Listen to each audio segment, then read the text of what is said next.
Hey, what's up, everybody? How you doing? It's Wednesday. It's Beard Therapy. Happy St. Patrick's Day. Everybody's wearing green? No, I'm wearing black. I got my St. Patty's Day on shirt. How's everybody doing? Good. Doing great. I'll have comments about St. Patty's in an hour, Johnny. All right. Oh, I know your holidays. You don't like holidays. Oh, hey, everybody. We got 3 of the 4 members of the Bearded Regard on here with us, and they are helping us kick off our Brotherhood tour. Johnny said, we're going to go places? No, the tour is kind of inverse. They're going to come here. And the idea is that, just to focus on dudes that are positive influences in the community and to have you guys let us know who it is you want to see on here between now and August.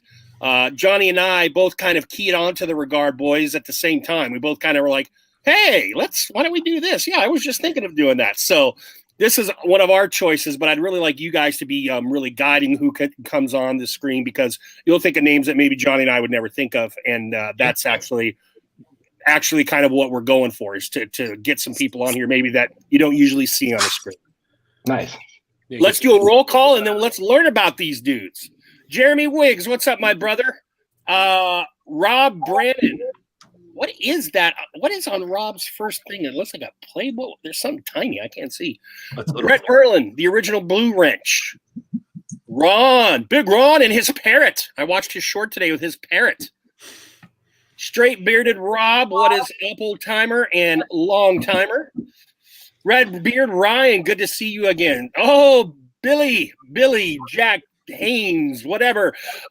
Socially bearded. We're going to talk about you in a minute, cowboy. Maybe not a minute, but we'll get to you. Copper Johns, Tyson, always supporting, man.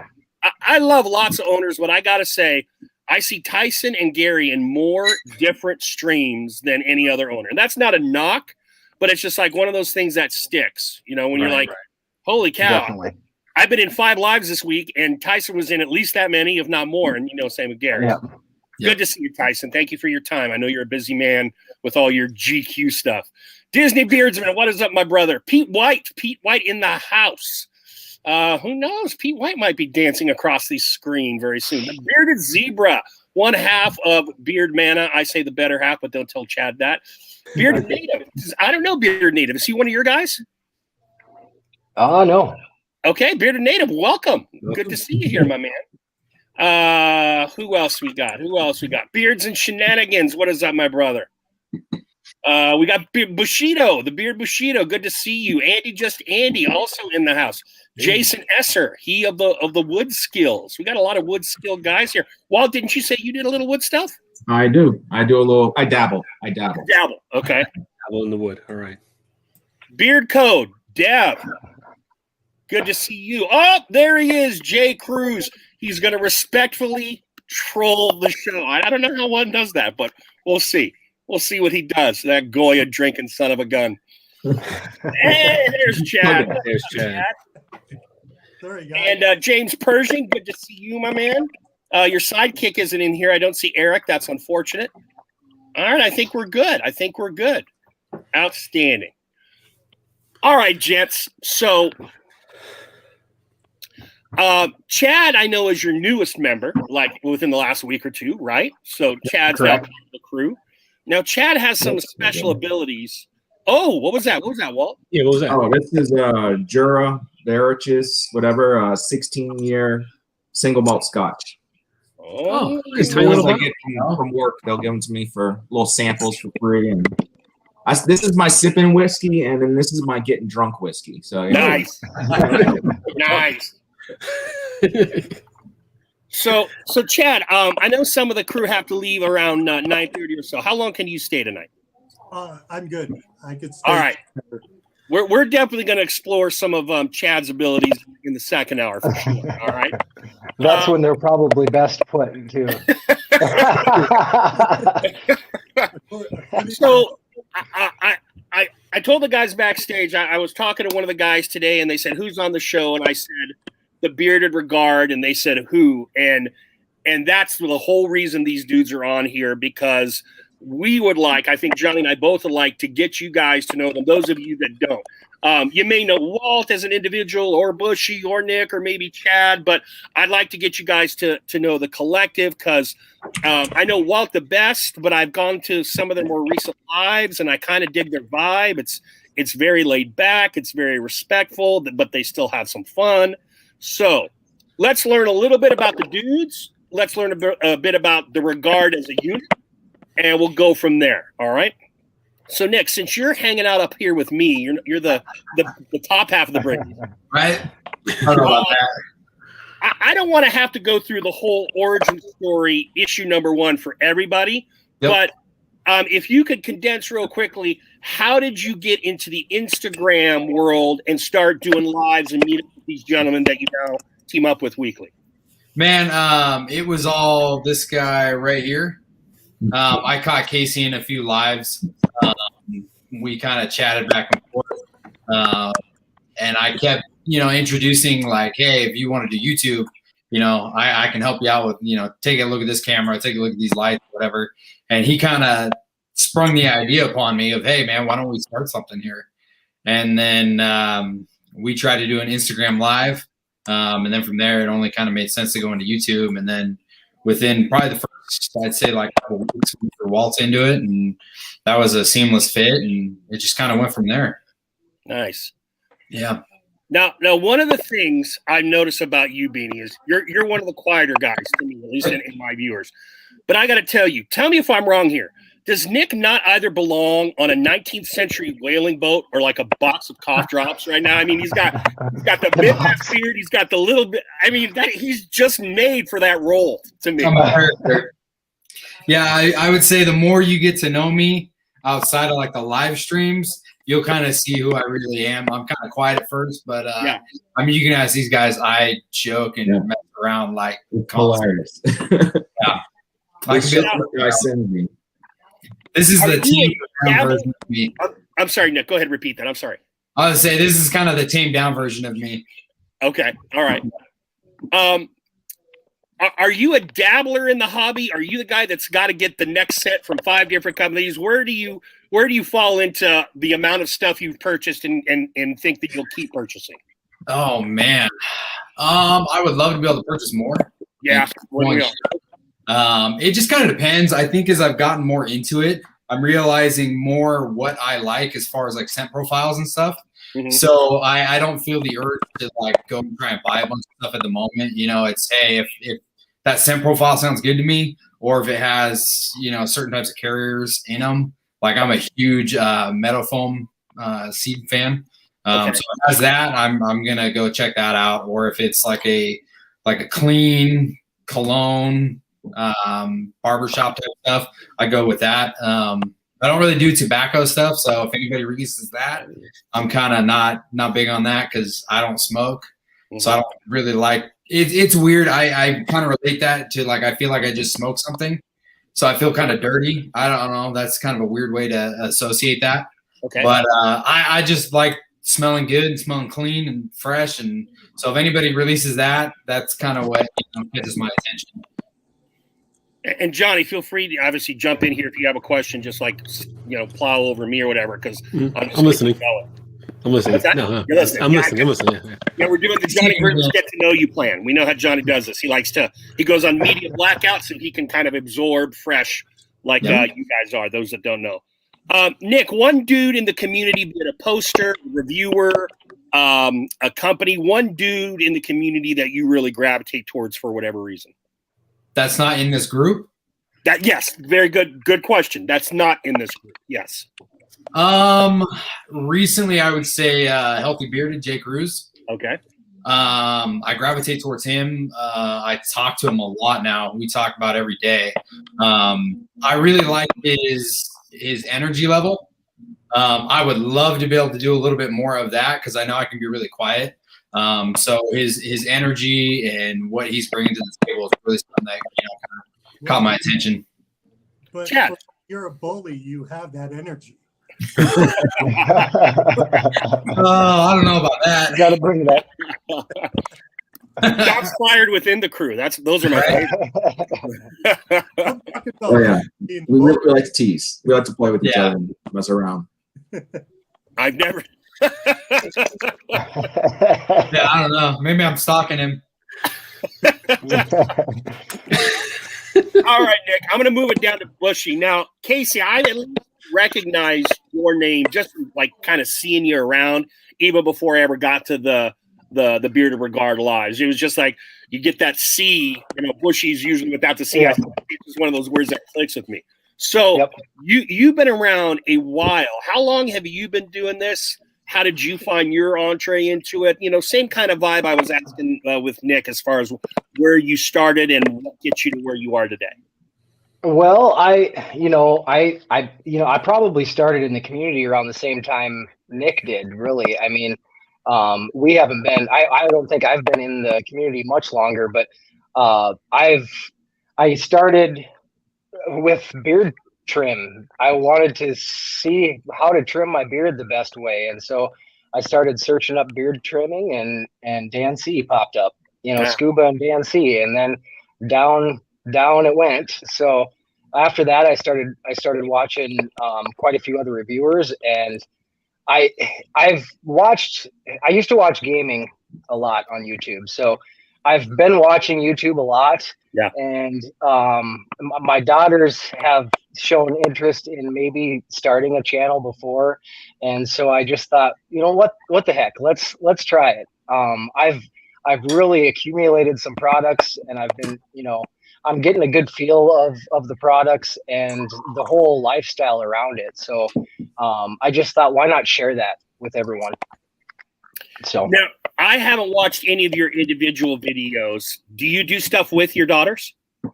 I have done one. Okay. And it was an unboxing I did with her, and she was really nervous in there. So I'm trying to get her to kind of warm up and do some more with me. Yeah. How old is she? She's 11. Okay.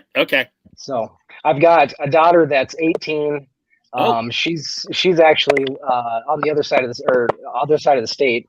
And then I've got a daughter who's 11 in the house and a son that's 7. So nice. I have 5, so I'm with you on the big family. Like the pluses and minuses. What state are you from, Casey? I'm from South Dakota. That's right. Because right in the middle of South Dakota. I did the United Beards of America, South Dakota. That's one of the first times I remember your name is because you had commented on that. And now. I will just say this, as I do stuff with my daughter, my youngest daughter, Bella, who just turned 14, is almost 15. It's such a treat. And upon reflection, like no matter what you do, the idea to me is that YouTube, as long as you keep it up and nothing weird happens, that's always like evergreen kind of, right? You'll have those memories and those experiences and it's been great bonding and great time for us. So I hope you just chime in on that. My middle daughter's name is Bella as well. So nice. Great minds, brother. Great minds. That's right.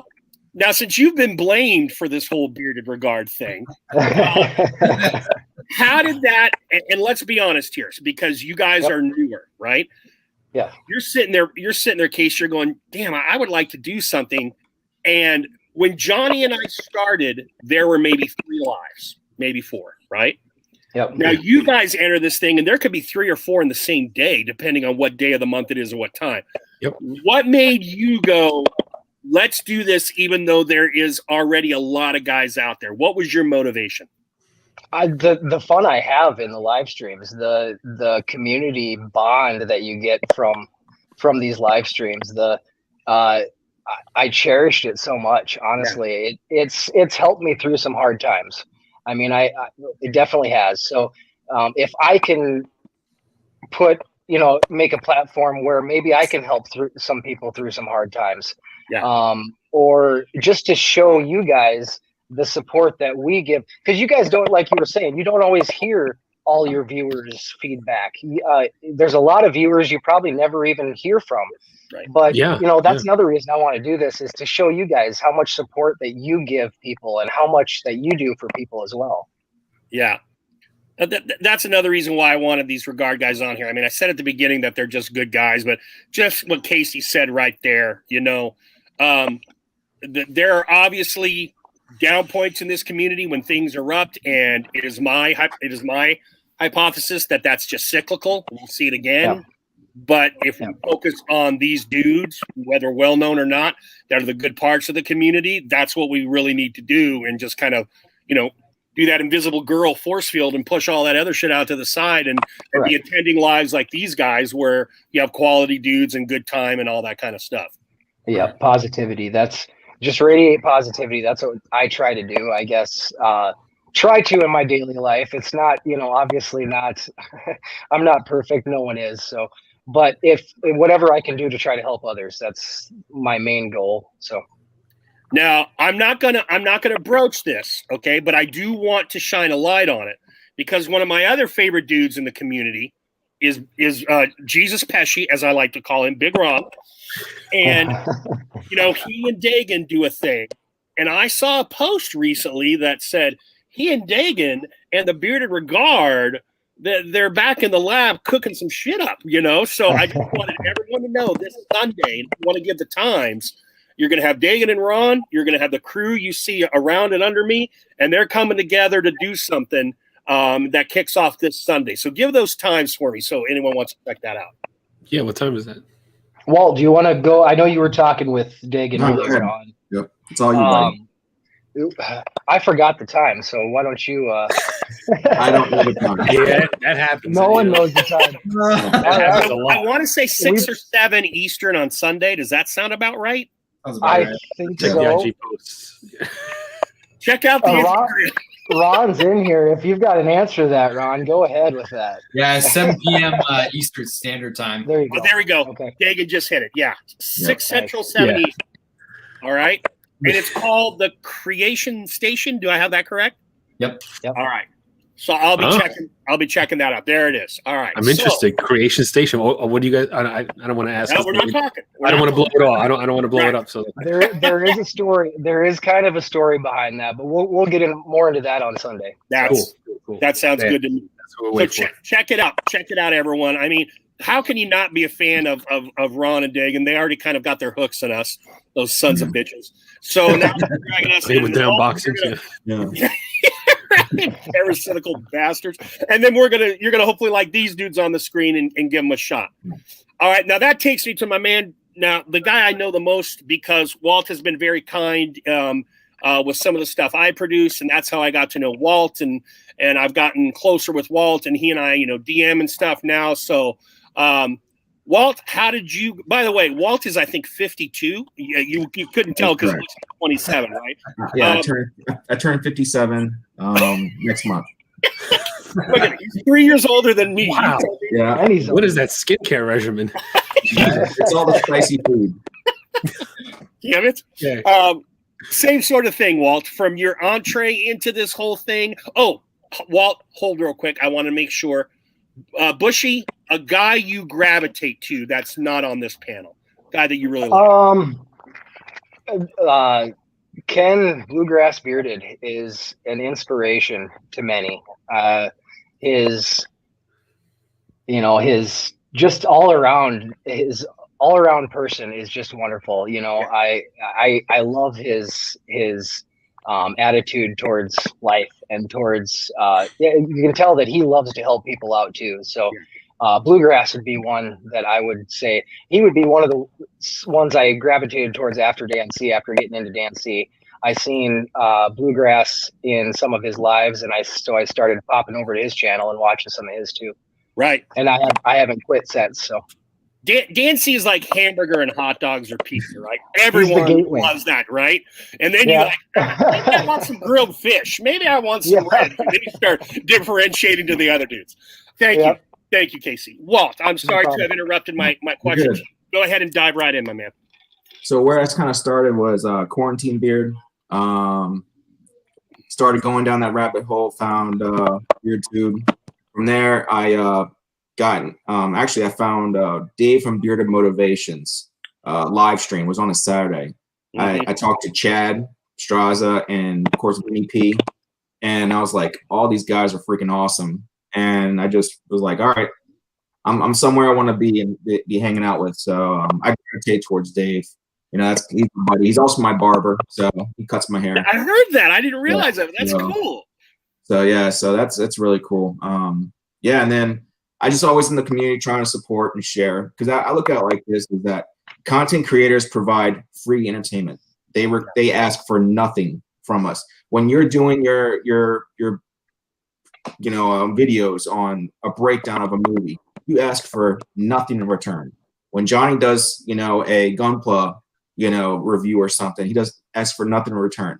The least I can do is share the content and get his name out there. So it gives those content creators more motivation to be able to make more content. It's all cyclical, so that's how I got into it. Yeah. And then Bushy came to me. I was like, hey, you want to join the Regard? I was like, yeah, let's do this. So I'm the asshole that can't keep his mouth shut. So I fill in all the dead space. So, I mentioned one thing and I'll never live it down, Nick. Look. No, it's good. It's good. So I mean that was kind of my purpose for coming on, is because I have the ability to communicate pretty well. I do a lot of that in my job, and then I love working with these guys. Every single one of them serves a great purpose in the group, and and the Regard is for a platform for people to be able to make content. So there might be somebody out there who doesn't know how to even start, and they're a good guy in the community, and they're super supportive, and they, we might say, what, this guy could be if he wants to make content, let's bring him in the Regard. So there's really no, I guess, limit on how many people we can bring in the Regard. Right. We're just looking for the right people to make content with and just have a good time. So no pun intended, in that regard, it's kind of like the Justice League of America, where you have a core roster, but you can have 30 guys and some dudes pop up some week, and that's which I really dig. That idea of a true group, a society, a cadre, whatever you want to call it, of dudes. Yeah, I dig that. I was going with collective. But, there you go. And if at some point someone wants to break off, do their own thing, they start their own channel, this is a starting point. Chad has mentioned about starting his own channel. Might get into that, but this is a starting point for that, somewhere to start and to see how you like it. Yeah, it's a great place to get the training wheels out. Yep, yeah, exactly.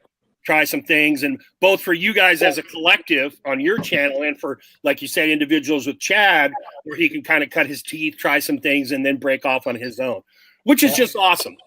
And I just want to say, these three have been so supportive since I've come in, and even before that, you couldn't ask for a better three guys to join in with. They've been super supportive, and any questions or any help, they're right there to help me out. That's why you guys are on here, Chad. We have spider sense for that shit, man. We look for the good dudes. That's awesome. That doesn't matter if they have 2 subs or 2 million. We want the good dudes on the screen. That's good. It's good to have, because when I first started YouTube, I was solo. I didn't have and that's not even the beard space. I have a few channels before doing the beard stuff, and I kind of just went in by myself, learned by doing, and all that stuff. So it's good to have a group of guys that you can bounce stuff off of, and be creative with, and have that support and all that stuff. So yeah, I didn't have that at the start. So you're starting off well if it's the way you're going. So it's good. Yeah, Johnny kind of did the reverse, because he was by himself, and then we teamed up, and then he joined the reviewers table, which is where he got the group experience, right? So he kind of did the inverse of what you guys are doing. I'm sorry. I'm just reading the comments here, and there's some of these guys are coming out with some pretty good stuff. That's funny. Guys, I wish I could see it.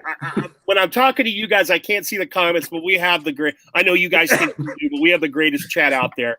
They're our baby, right? So we love our dudes. Our audience is awesome. Yes. The audience is why we do this. And I just wanted, before I move over to Chad, something Walt told me, and then has kind of reiterated here tonight, that I think I want to kind of blast out there for everyone watching. When you talk about a dude who's doing this, like Walt said, and isn't expecting it. Some guys are monetized, and and they're going to get that. Some guys are doing it because it's a hobby, but a lot of guys are doing it. I'm speaking from my end, just for the interaction, right? Just to be able to have one dude comment, me have a reply back, and then if he wants to further the commentary, or if you're doing a series of videos and he's constantly there, like Ron and Rob Brandon, they're constantly along the ride with me on some of my videos, Walt, and that's, to me, that's the whole reason I'm doing it. I don't need 8,000 dudes. I just need a core dudes that I can rap and bounce.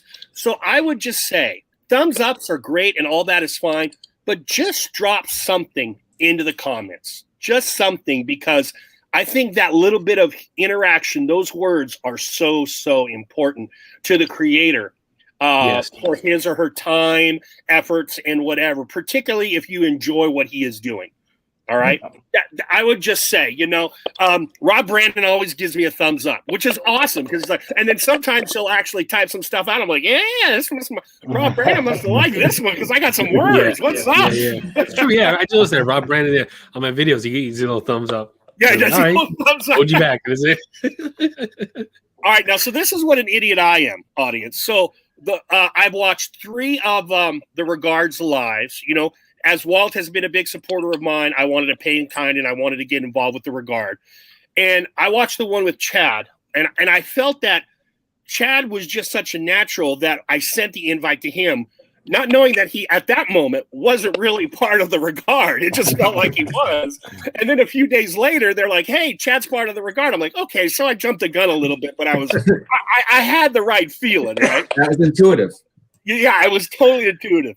So Chad, let's talk about your journey, and particularly how you got on with these guys when we get to the end there. But you got a gorgeous beard, man. And you've got that curly hair. I mean, I'm bald, I'm gray, so I'm very envious of a lot of you guys, younger dudes on here. But go ahead and take us through the steps of you jumping on to Right. Well, first of all, how old do you think I am, Joe? If I had to guess, I'm gonna go 36. I turned 40 on the 27th. See, you look good for 40, man. Have you seen Nick, man? He looks 70 and he's only 35. Wow. Good. You have water.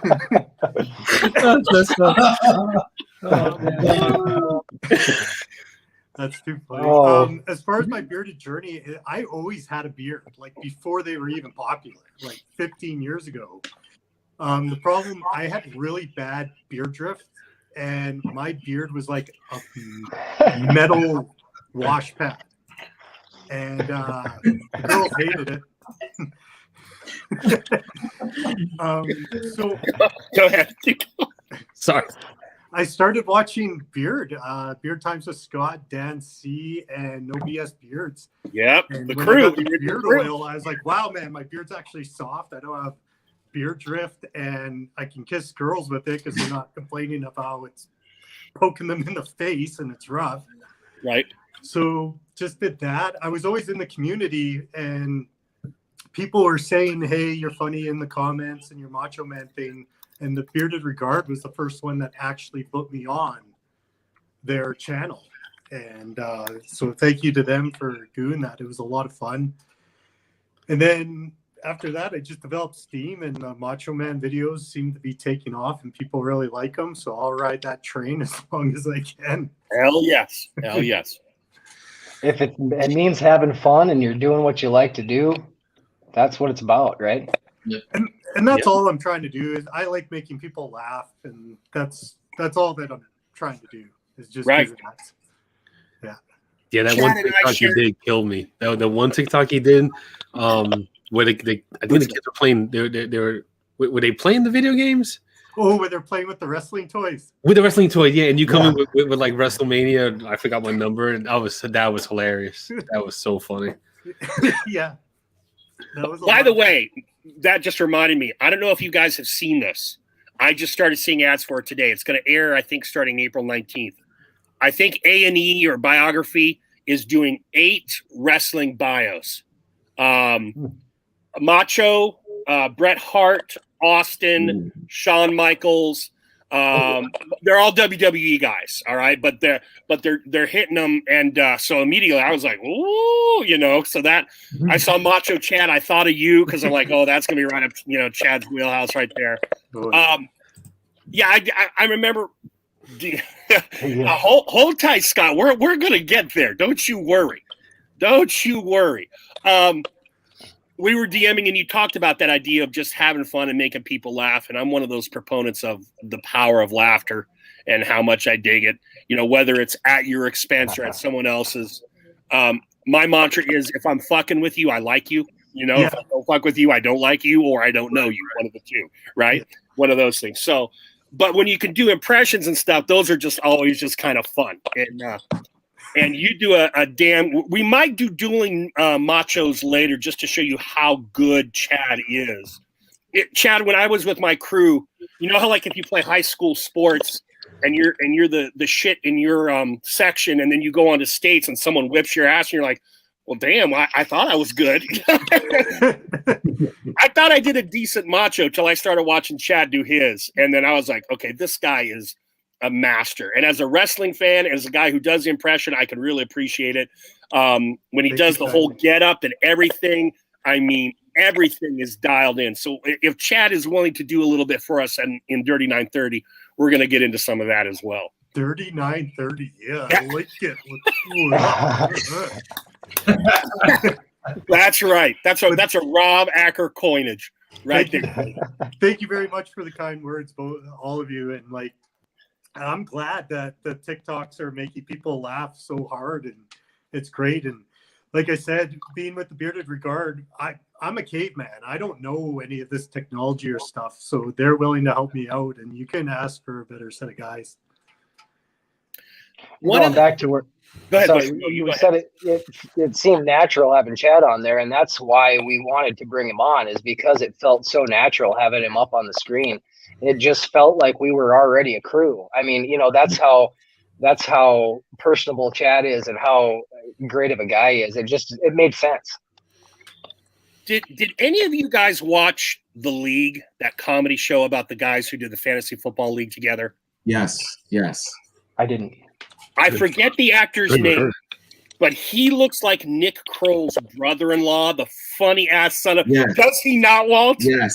I forget the actor and the character's name, but Chad is a dead ringer, and that guy is so damn funny. Yeah. Oh, Chad, you need to watch The League just so you can see yourself pop up a few times over the course of 5 or 6 seasons. I'm telling you, dude, you look like that guy. The weird thing is I get told I look like so many people. Like people say, I get Rolo from Vikings. That's the number one that I usually get. Hookem says I look like Macho Man and Rick Rude fused together. Someone else said that I remind them of Fabio. I guess it's the long. I can see a little Fabio vibe, just a little, not a lot. I've seen Keanu Reeves in there. I think someone commented. Oh, yeah. That's a good call, Bush. Yeah, I can see a little. I definitely can see some Keanu in there. You know, when he starts busting out the other voices and the other impressions, and it just his face changes, and then it pulls you in, and you're there. Like you know, it's awesome. Like that's the way I look at impressions. You don't do an impression; you become them. Right. Like you got to melt into that role. Like.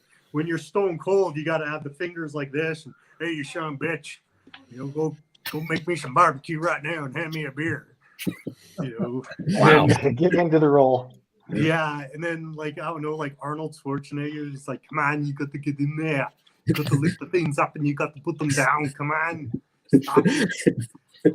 Like, I don't know, it's just fun. And it's like I did Herbert from Family Guy, the old guy, where it's like, yeah. Where's the muscly on paper boy? Haven't seen him around in a while. Waiting for someone to bring me some good news.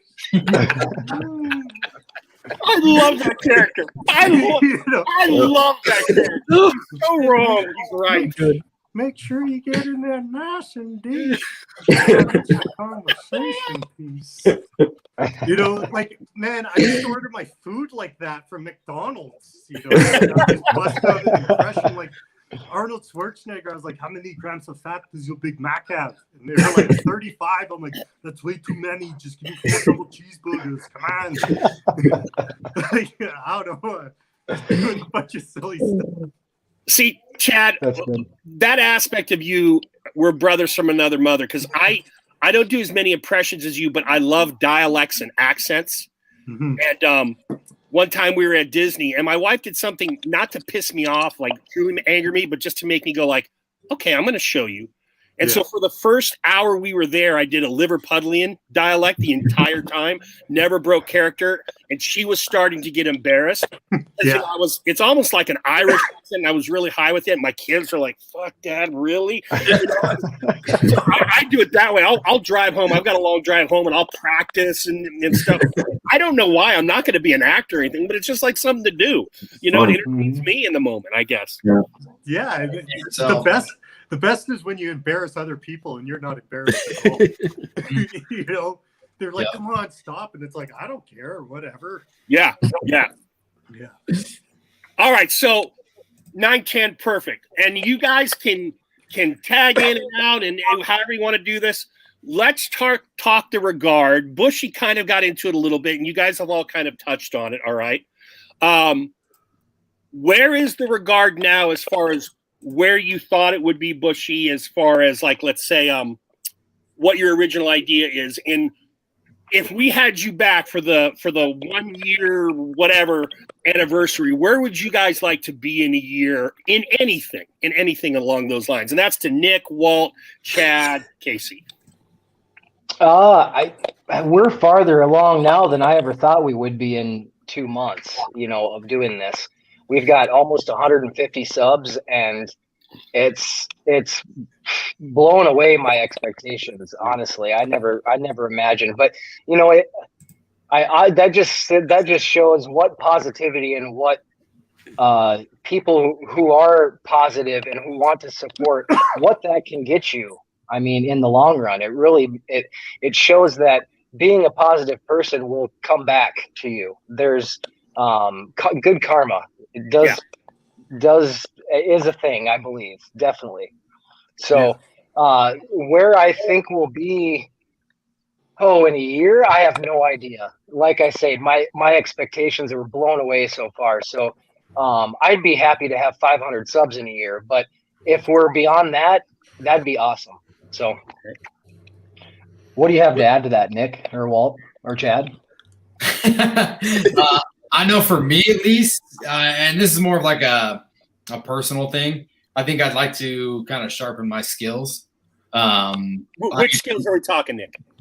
I mean, all of it, as far as like how to review things, how to do the whole camera thing, because for me, it's so foreign, like sitting there, like looking at the camera, talking to it, and pretending like there's an audience in front of me that's listening to what I'm trying to tell them, is getting comfortable with that kind of stuff. Because growing up, man, I hated talking in front of people. Yeah. So for me, this is more kind of like trying to step out of my comfort zone, especially with COVID going on. I don't really get to hang out with friends. So this is my group of friends right here. But for me, it's just, like I said, trying to get more sharpen with my skills, get more comfortable with it. I'd like to open up more because, like, these guys know I'm one way in a chat with these guys, and I'm a little more reserved when it comes to like being on the camera. So I would like to open up. But I mean, for me, with the whole channel in general, I mean, there's a limit, whatever we can do, whatever we can expand in. I just want to enjoy the ride and see where it goes. I don't want to set any, direct expectations or anything. Just have fun with it. As long as I'm continuing to enjoy it, just stick with that. That's a great answer. Oh yeah. Walt or Chad, let's just go in the same order. Walt, and we'll go to Chad. So I think it's come a long way. I had a feeling that it would be about beard stuff, but I had the potential to do more. Because let's be honest about it. There's a lot of beard reviewers out there, a lot of beard content creators out there. So I feel like limiting ourselves to just beard stuff would be counterintuitive to true growth. So that's why, I'm always going to be a regard. I'm always going to be in the regard, but I might have my own channel where I might review some of my woodworking products and the different tools that I use, or some DIYs and how to make some different mosaics and arts and stuff like that. You know, who knows? You know, sky's the limit. But this has given me the opportunity. This channel has given me the opportunity to learn how to take that next step, and that's what the point of the regard is. And you know, Casey said this from the beginning. No one is bound here. You know, you're here because you want to be here.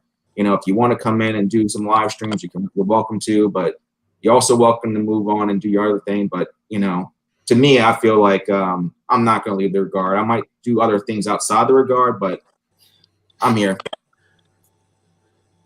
That's almost like a band where you break off and do a solo project, but when it's the band album, you're still back. You know, it doesn't mean the band's breaking up, right? Yeah, exactly. Now, Chad is the newest guy and occupying a different space than the other three dudes. What about yourself? Well, I'm gonna take it to Space Mountain. Yeah, dig it. That's where we're going. Copyright infringement for Mr. Flair, Chad, right there. Yeah. I'm first just trying to start out and pay my dues, like get some content out, get some videos, learn from these guys. Like that's where I have to start and where I got to go from there. And see how far we can take this. Beard stuff's good, but like Walt said, there's a lot of reviewers out there, and if I review a product, I'm not going to go into heavy detail. It's just going to be like, I like this. This is what it smells like. So it might not be as detailed, but I would also like to do my hiking gear, talk wrestling, have some humor in there, stuff like that. So hopefully I can add that aspect to it than just beards. Chad, we have found just doing therapy that there is a huge wrestling sub community within the bearded community. There are a lot of wrestling, as I'm sure you have found out by now as well, right? So that I think that's a really rich vein to tap right there with the wrestling stuff. Now I can hear that lilting, lovely OU sound in your voice. You are Canadian. What province do you come from? So I'm from Saskatchewan. So that's the middle province with just the two lines that go down the middle. They didn't take any time to draw it. They were just like, 2 lines. That's good enough. No one cares about that province. It's wheat fields and ice. Screw it. Yeah. So I'm from there. I've been here my whole life. We have the craziest weather. It can be minus 45 and it can be +2, all in like the span of a week. Yeah. It depends. Oh, wow. Yeah. So, I know now a handful of Canadians. Oz the Great, the tattoo artist, and just artist. He's, I believe he's from Saskatchewan. I believe he's from Saskatchewan. Of course, the Barden, the beard company, Adam, great guy from Toronto. I mean, hey, I always call Canada the 51st state, and I don't mean it in a belittling manner, but I dig Canadians, man. I haven't met a Canadian where I'm like, well, that guy's a prick. You know, Canadians are cool dudes. You know, they just are.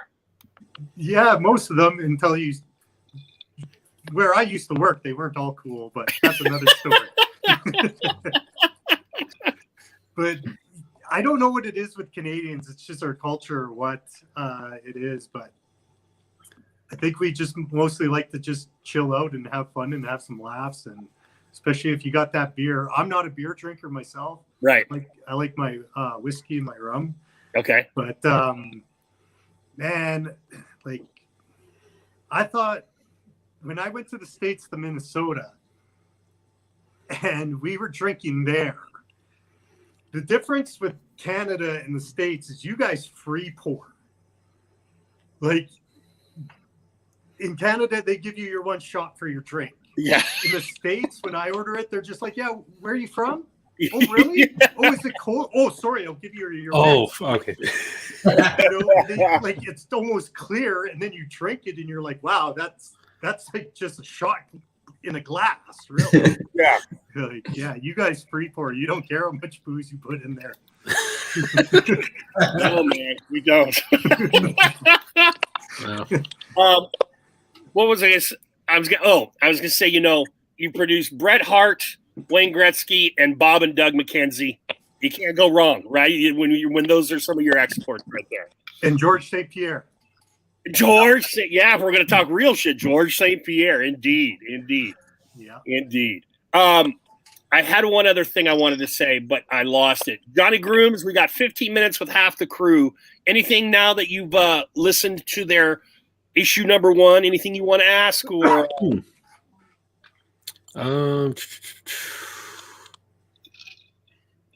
I guess what's like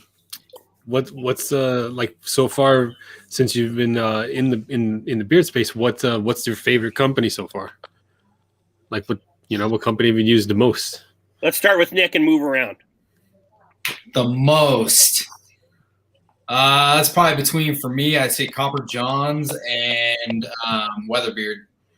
Weatherbeard, interesting. Weatherbeard was one of those companies I looked at for a long time, Nick, and I've never tried them, although a student of mine actually randomly bought me a Weatherbeard product once. Okay. But yeah, it's one of those I've got my list of I haven't pulled the trigger on. So you're a fan. Yeah, well, I'm definitely a fan. I've got basically every scent in oil. And then he's got a lot of new stuff coming out. Okay. Not going to touch too much into that, but if you weren't a fan before, you're probably going to be a fan now. Bushy? I would have to say Copper Johns has been my most used, and probably one of my favorite feels. Copper Johns is amazing, and every scent that he makes is stellar. I mean, there's not a single scent that I can't wear. And the other products that he's coming out with are great too. So I would say Copper Johns is probably one of my tops. Chesapeake, I'm getting in more into Chesapeake. I love that Vitality butter is amazing. So those would be my 2 tops probably. I'm the self-proclaimed beard diva because I'm such a bitch with scents, right? And if Tyson's still in here, we've had Tyson on the program a while back. Copper John's original first few scents, none of them, shook me.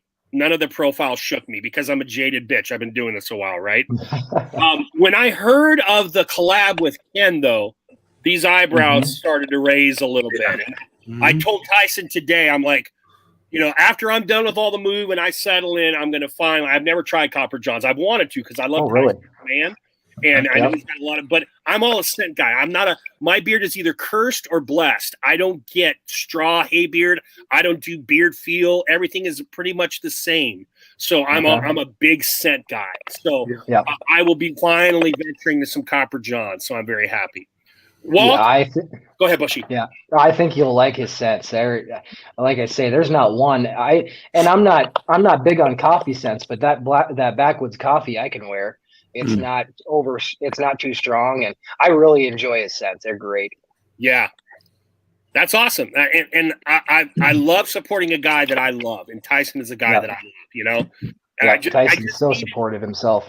Yeah, exactly. Yeah. And I would buy a scent to do. And seriously, before he had done the collab with Ken, I would buy a scent just to do as a giveaway on therapy, just to support the dude. Because I just think he's so cool. Johnny, what are you laughing at before I go to Walt? There's comments. The comments are being ridiculous. I gotta read this one. Oh! Eric Kennedy decided to show the fuck up, did he? Yeah, Eric, so good to have you here. We will pick up this conversation in about 15 minutes, Eric. All right. Walt, I forgot because I'm an old man and frazzled in that way. I also want to get the guy you respect in here as well. So if we could start with a guy that you're not respect, that you're drawn to, however you want to phrase it, a guy in the beard community that you really dig, and then go to the beard sense. Person I probably was drawn to first was probably Dave from Bearded Motivation. Just because he's super honest, about himself and, and how, he, if he says something or whatever and he owns up to whatever it is. And I just like a person who doesn't rely on like saying that I do no wrong. I have an ego type thing.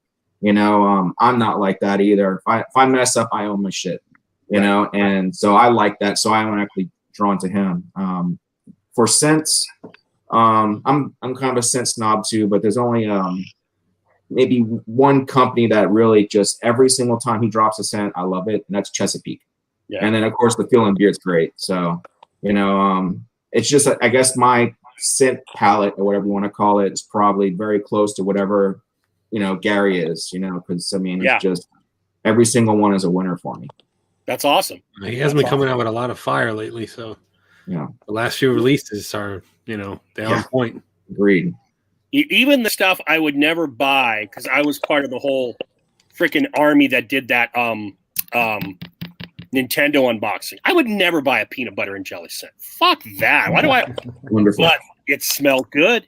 Yeah. And then just the idea to have a butter that's completely different than the oil. I love that creativity and taking that risk. That's a risk right there.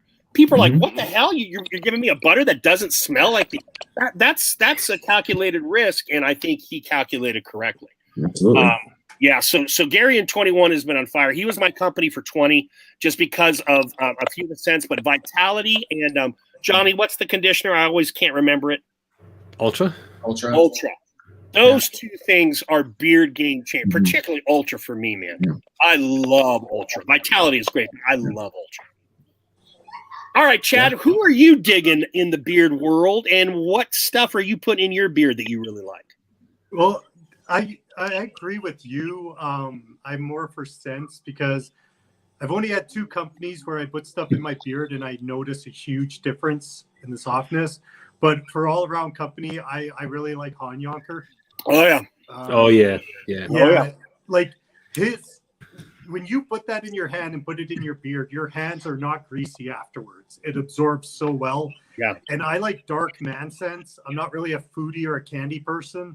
So Adam scents really pick up with me on that one. I also really like Barbudo. Oh yeah, Barbudo. Your brother from another mother. Talk to me. My favorite companies. Barbudo, that butter made my beard the softest it ever was. Their scents last for 14 to 16 hours. It's not longer. They last forever. And I don't know if it's the hemp seed oil, what it is, but their carrier blend. And to me, I think they have the best spring scents. I think most of their scents are for springtime. Yeah. So yeah, I really like them. As far as who I like in the beard community, 2 people, I really like Dave Motivation. Yeah. I don't want this to take away from any content creators, but Dave is the very best at engaging with the people in the comments. Like, yes, that's easily, true. He's the best at doing that. He really makes you feel part of the show and engages you. The other person I really like is I do like Beard Times with Scott because he is so brutally honest. Yep. And he won't put his integrity up for anything. It's just what it is. And, honest people like honest people. So that's. When Barbudo released the whipped butter early, before whipped butter was even a term, before we were talking about whipped versus poured, right? Yeah. And when you got his tin of whipped butter, it was like air. It was literally like air. It's weightless. It was weightless. And I remember it blowing my mind because I don't think I had tried another. It floored me. I was like, what the fuck is going on here? I didn't have words to describe the experience, right? That oil and butter combo is amazing. The only one I've ever had that made my beard that soft was Bearded Mac. Bearded Mac. And I just want to respond to Gary Lewis. I'm actually want to kind of bring this up. Gary, I would love to have some peak, but the problem with being from Canada and the companies who do the scent of the month is with the exchange rate and shipping, it costs me around $65 to $75 for one bottle. Wow. So I don't order from companies like that because it's just too much money. If I do order from a company, I have to order in bulk so I can actually get my money's worth, and I have to wait for a sale. So I'm actually paying what you guys pay instead of the whole exchange rate and the shipping. So I have to be very choosy when I buy my products. That's crazy. As a reviewer from Canada, that we don't even think about that. Mm-hmm. And a lot of these companies are coming from the U.S. And so you guys have to pay a lot more than we are to get your products up to you. Yeah, that's why. Chad, if I could just interrupt, when you put a dumbass bird like a loon on your coins as opposed to the cool fucking eagle, maybe there's something there. You know, I don't want a duck on my coin. I don't want dinner on my coin. No one's eating an eagle. That's just a theory. I could Yeah, but we also have a moose, and that can decapitate any animal with one kick. So Good retort. Good retort. back. and we got the beaver, and no matter which way you look at it, the beaver's the good thing. Yeah, Right? Yeah, who doesn't love beaver? Castor oil or whatever the hell they give us. I got to tell a funny story from when I was working at the Upgrader Refinery. Not that means anything to you guys, but we had a guy from Texas. He was the big cheese. And he came up to me, and I don't know if there's moose in Texas or not. No. Okay, so he came up to me and he goes, Chad, can you please explain to me what the fuck a moose is? He's like, it's got the face of a giraffe, a body like a horse, and antlers I've never seen before. It's like God just had a bunch of spare parts of animals lying around and slapped it together and said, fuck it, I'm calling it a moose. They're too big. Moose are They're too big. Huge. They're huge. They are Yeah. mad. Well, think about it. They put their head down and basically run through bush. Like, Yeah. They are insanely big. Like, In fact, Chad, the only place you would find moose are some of the states that border Canada. They all have to be northern states. You don't find them in the south like Texas. yeah. You don't see them even here in South Dakota often. We get one every year that travels through here. I don't know why, but we get one about every year that comes through within the 30, 60 mile radius of where I'm at. But Is it the same moose? I don't know. Just a random moose. The one moose. Obviously, Here comes we've had people chasing them. You can't shoot them. So, No. but we've had people just spotting them and watching them go out and see where they're headed. But I don't know if it's the same one or not. I don't know. Coming down this far, usually there's probably something wrong with them or something. That why they're wandering this far, I don't know. Yeah. But Like a moose is big enough that if you have a small car, you can actually drive. Like underneath. yeah. Like, that's how freaking big these animals are. Like it's insane. Yeah, I've seen videos. They're gigantic.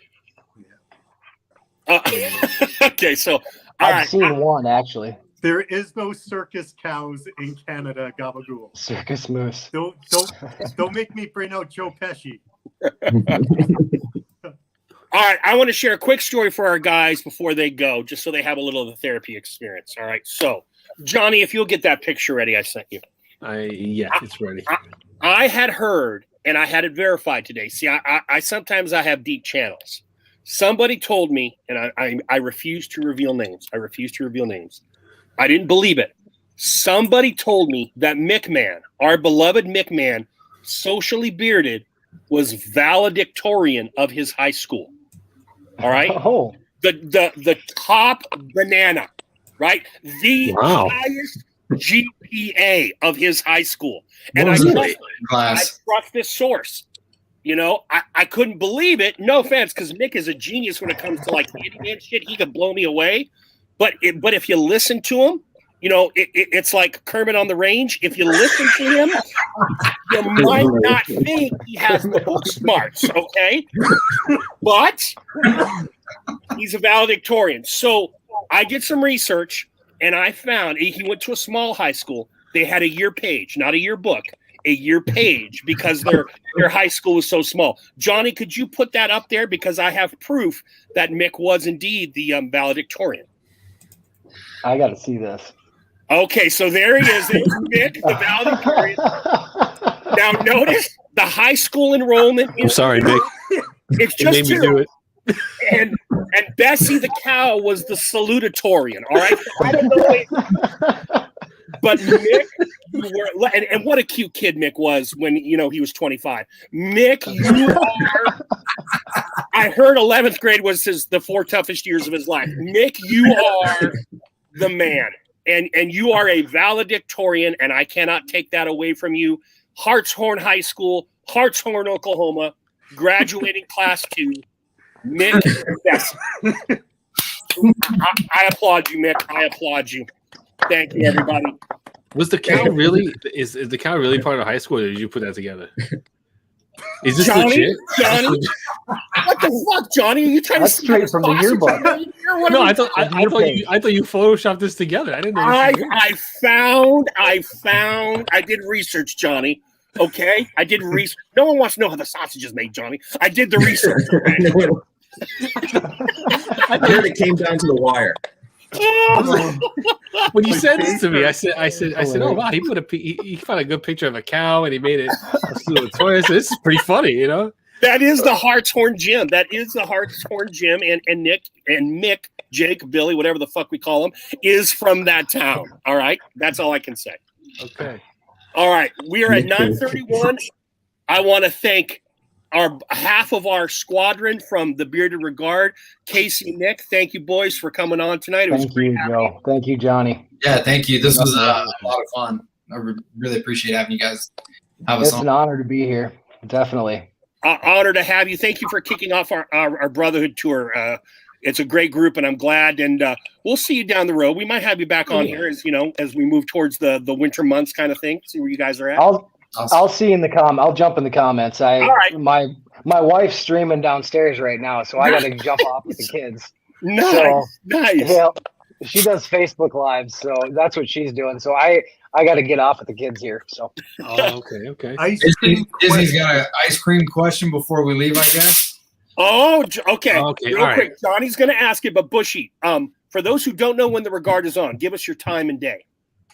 We're trying to release videos every Tuesday and Thursday.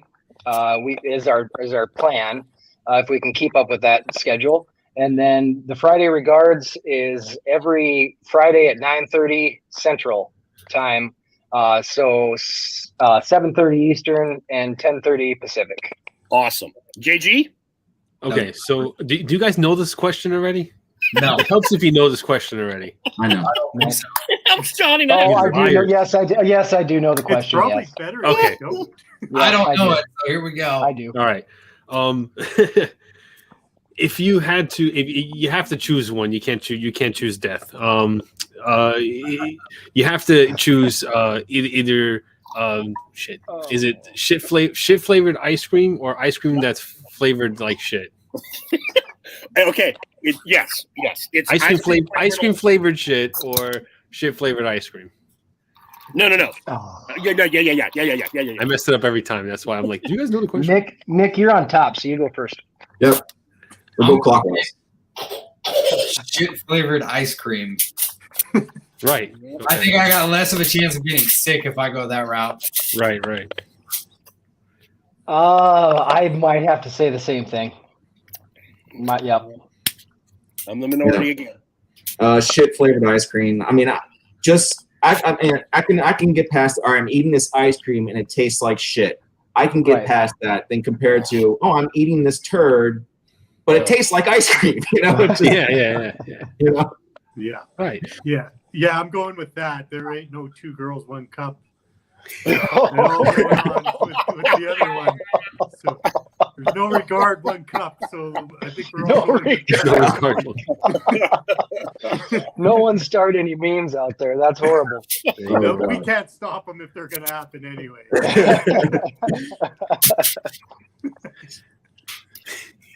Release the Kraken. Release the Kraken. Well, that's it. All right, Jets. Thank you, guys. Very much. Thanks for having me, guys. Pleasure having you, and I'll see you Friday. Awesome. All right. Thank you. All right, guys. See you guys. All right. All right. That's good. Good guys. Good guys. Yeah. Great. All right. All So right. it's 9:30, right? Yep. And we have the the guys that are always here all the time, all that stuff. We put we got something made, something put together for the viewers, right? Okay. One, I gotta say they look amazing. 2, we haven't figured out how we're gonna do this, how to distribute. But I'm gonna share the screen here and I'm gonna show what they are. And I even have some in hand. So these are the real life official. Hold on. Beard Therapy coins right here. Oh wow. We got some Beard Therapy coins made. There are 4 variants of them. This is the front, and if I can get to, come on, yeah, that's what it look like. So if you ever got a coin, right? You know, I would send an image, and it would be that. It would be this is what they look like if I was sending you a digital coin.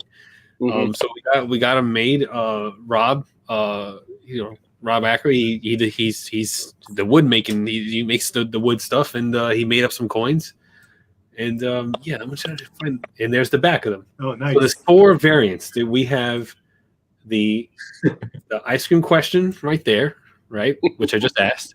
The bridge right here, and there's an Alvin coin, and there's a coin here that says a little saying on it. But I'm not going to tell you what it is. You gotta have to. When you have it in hand, you'll be able to read it. You really can't see it on the photo.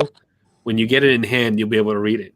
But these are the coins, and yeah, and we got them made. We had to figure out how to divide them up and send them out. So I'll stop sharing the screen so I can show you guys what they look like here in hand. So this is we'll go with the Alvin coin, since this is like one of the favorite coins. Here's in hand right here. Oh, those are like big size too.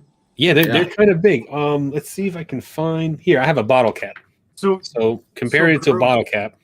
Grooms, what you can do is when you need to talk, throw the 2 coins and be like, I'm getting my 2 cents in. The back of the Alvin. Right there. And yeah, we got a bunch of them. And we're gonna figure out how to give them out. And cool. I'll be mailing them out to the people that earn these. So you have a little thing for a little momentum from the show, That's pretty cool. That's really awesome. Did he make that with a Glowforge or the CNC router? I think Rob CNC'd them out. Yeah. Cool. So Gary asked a question. Go ahead, JG. No, I'm done. Okay. He asked where my bump box is. It is in the other room with my woodworking stuff, because I want to do a little cool photo shoot thing. So it's going to be this weekend. You'll see some cool pictures of it. Yeah. And I just want to say to Gary, he says that he has his main line. I bought about 8 from Gary for his main lineup. Nice. But that was when he still had the 2-ounce bottles. Yeah. That's a while ago. Those 2-ounce bottles last forever when you have a collection. Yeah. Sure do. Yeah. No, Sheldon hasn't sold yet. I just wanted to say, and I'm a little more like fucking sentimental and romantic about this shit. When Johnny Grooms comes up with this fucking idea, like, let's award an ethereal, intangible coin, and I'll make a 1D design of it, and it works. I don't know why it worked. I don't know how it worked, but it fucking worked. And then for Rob to take that idea, since Rob's been with us since day one, and you guys know Rob and I are close. And this is between Johnny and Rob. I didn't come in this thing till Rob was ready to go and was asking for like possible ideas for the tail side and to have some variants. For Rob to take this goofy ass idea that was part of the culture of the show and make it tangible and reality, just to me is so damn awesome and epitomizes, why we're all here, wherever here is, whether it's with Bearded Motivation or with the Bearded Regard, wherever here is, why we do this kind of shit. The guys that have been with us for a year and a half, the guys that have been with us for 3 weeks, the subculture you build within the beard culture, this kind of stuff, that to me is just like a year and a half ago, none of this was anything. And now we have a fucking coin with 4 variants, all that relate to the shit that's gone down on this show for 18 months. And to me, that's magical. That is truly, truly magical. And Rob, I want to thank you for your artisanship and just getting behind it and getting passionate. Rob sent me videos. We DM'd. I know the man is into something, and he was digging this shit, and he got to learn on working his machine, and I'm just kind of over the moon with this shit. I don't care if any of you motherfuckers get one. I mean, let's be honest here. I want Johnny to hoard 20, and I get the other 20. Well, and Rob Acker brought up a good point. Dan C doesn't even have his own coin. Yeah, we're the only ones. You We're know, the only ones that have coins. Yeah, there you go. Right. Well, I like the size of the coins. Like it's a good size, isn't it? Yeah, and they're pretty thick. You know, yeah, like it kind of reminds me like of those pogs, like the size. Yes, yes. Mrs. Mick brought up the circus cow, which is a great point. Mrs. Mick, there could be a second run on Series 1, which leads to B, there can always be a Series 2 as long as the show keeps going right. Yeah, I didn't think of the circus cow. And as long as Rob wants to make the shit for us, but that's, to me, that's, you know, I send as much as I want to throttle him right now. Eric Kennedy, a fucking a coin, whatever it is, and Johnny has them all. Johnny decides what coin you get. It doesn't matter. But let's say I randomly pick. Let's say he gets the bridge coin and he remembers Barbardo Joe couldn't say taint anymore because of his wife, and Adam from Hanyaker comes up with the bridge as a turn to stand in for the taint. And that's a memory. My wife is all about making memories and stuff. And I'm into that, making memories. And we have made something that was a memory real. And I'm sorry I'm gushing and going on, but sorry, I'm actually not sorry, because this shit is legit and touches me to my core. So thank you, Rob and Johnny, for coming up with this idea to make this realistic. I just if you guys don't mind, I just want to address Chesapeake. He said he would send me stuff if I do a review as Macho Man. Oh, there you go, baby. If you send me stuff like those monthly ones that everyone's talking about, you will be the first Macho Man impression review. Done deal. That's pretty cool. Nice. I tell you what, if you like Barbudo's Montega butter, Vitality is like. Yeah.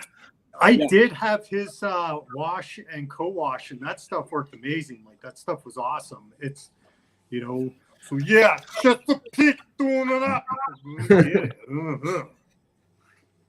We're going to be getting some YouTube of Chad on there as well, of him doing his bits and stuff. And then, you know, like, I don't know, the Beard Regard could eventually become something different. Like, we talked about maybe like the Regard reviews, you know, and just have reviews of different stuff and just content and comedy and whatever else. And, you know, and if someone else out there is, you know, like in the community, you can see that they want to get into it a little bit and make some content. They're doing some stuff on IG.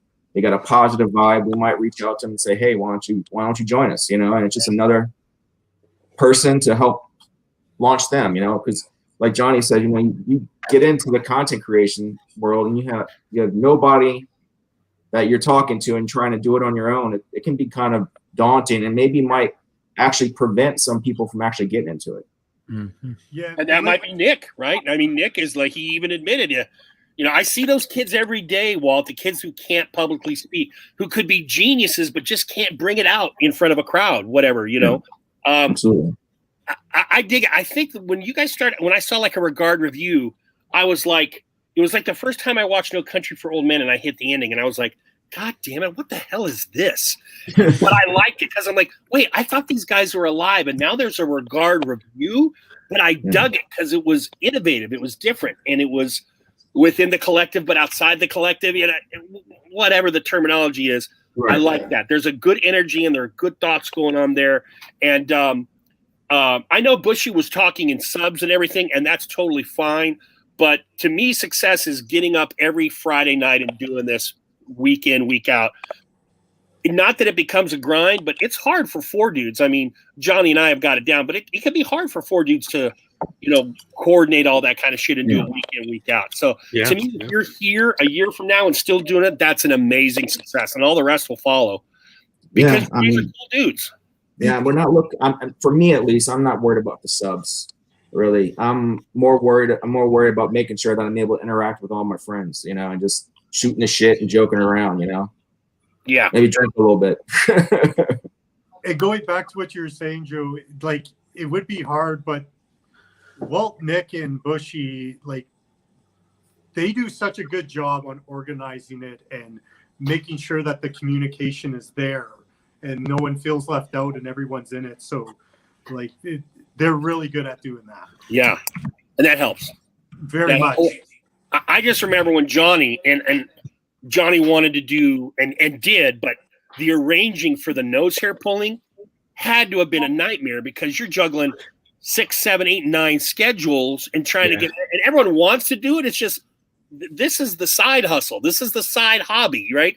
You know, to get 9 guys to coordinate on a night isn't always easy. So I always applaud that and support that kind of stuff just because I dig it. I mean, for that nose pull hair, Kylie and Joe, the cousins, watching Joe, half of me as a dad was like, fuck, is he okay? But the stronger half of me that was Joe that loved Schadenfreude was like, yeah. Fuck. That's great shit, man. That is just good shit. Oh man, that stuff was so funny. I like it. He's like, am I gonna pull the skin?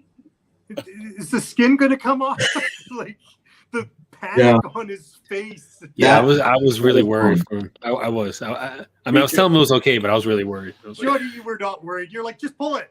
Just pull it hard. It's fine. Yeah, no, I was saying that, but inside I was like, oh my God, this guy's going to get hurt. Like, when you hear the voice show up a couple octaves. You're like, just pull harder. Don't worry about it. The skin won't come off. Yeah. And I'm like, inside, I'm like, but Bushy, I totally get that, dude. I totally get that. I didn't mean to speak out of turn there. I just kind of think of like as anyone who can monetize a live stream channel, like, you know, not like a DNC channel or something like that where there's giveaways and stuff and lots of fans will come because of that, but just to chat to get like subs and monetization just blows my mind if that can happen.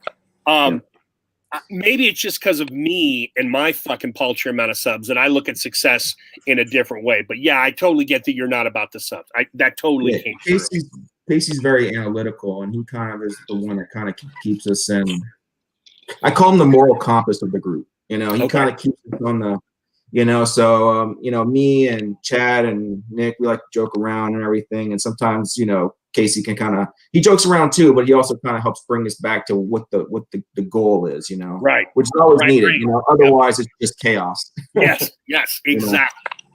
Yeah.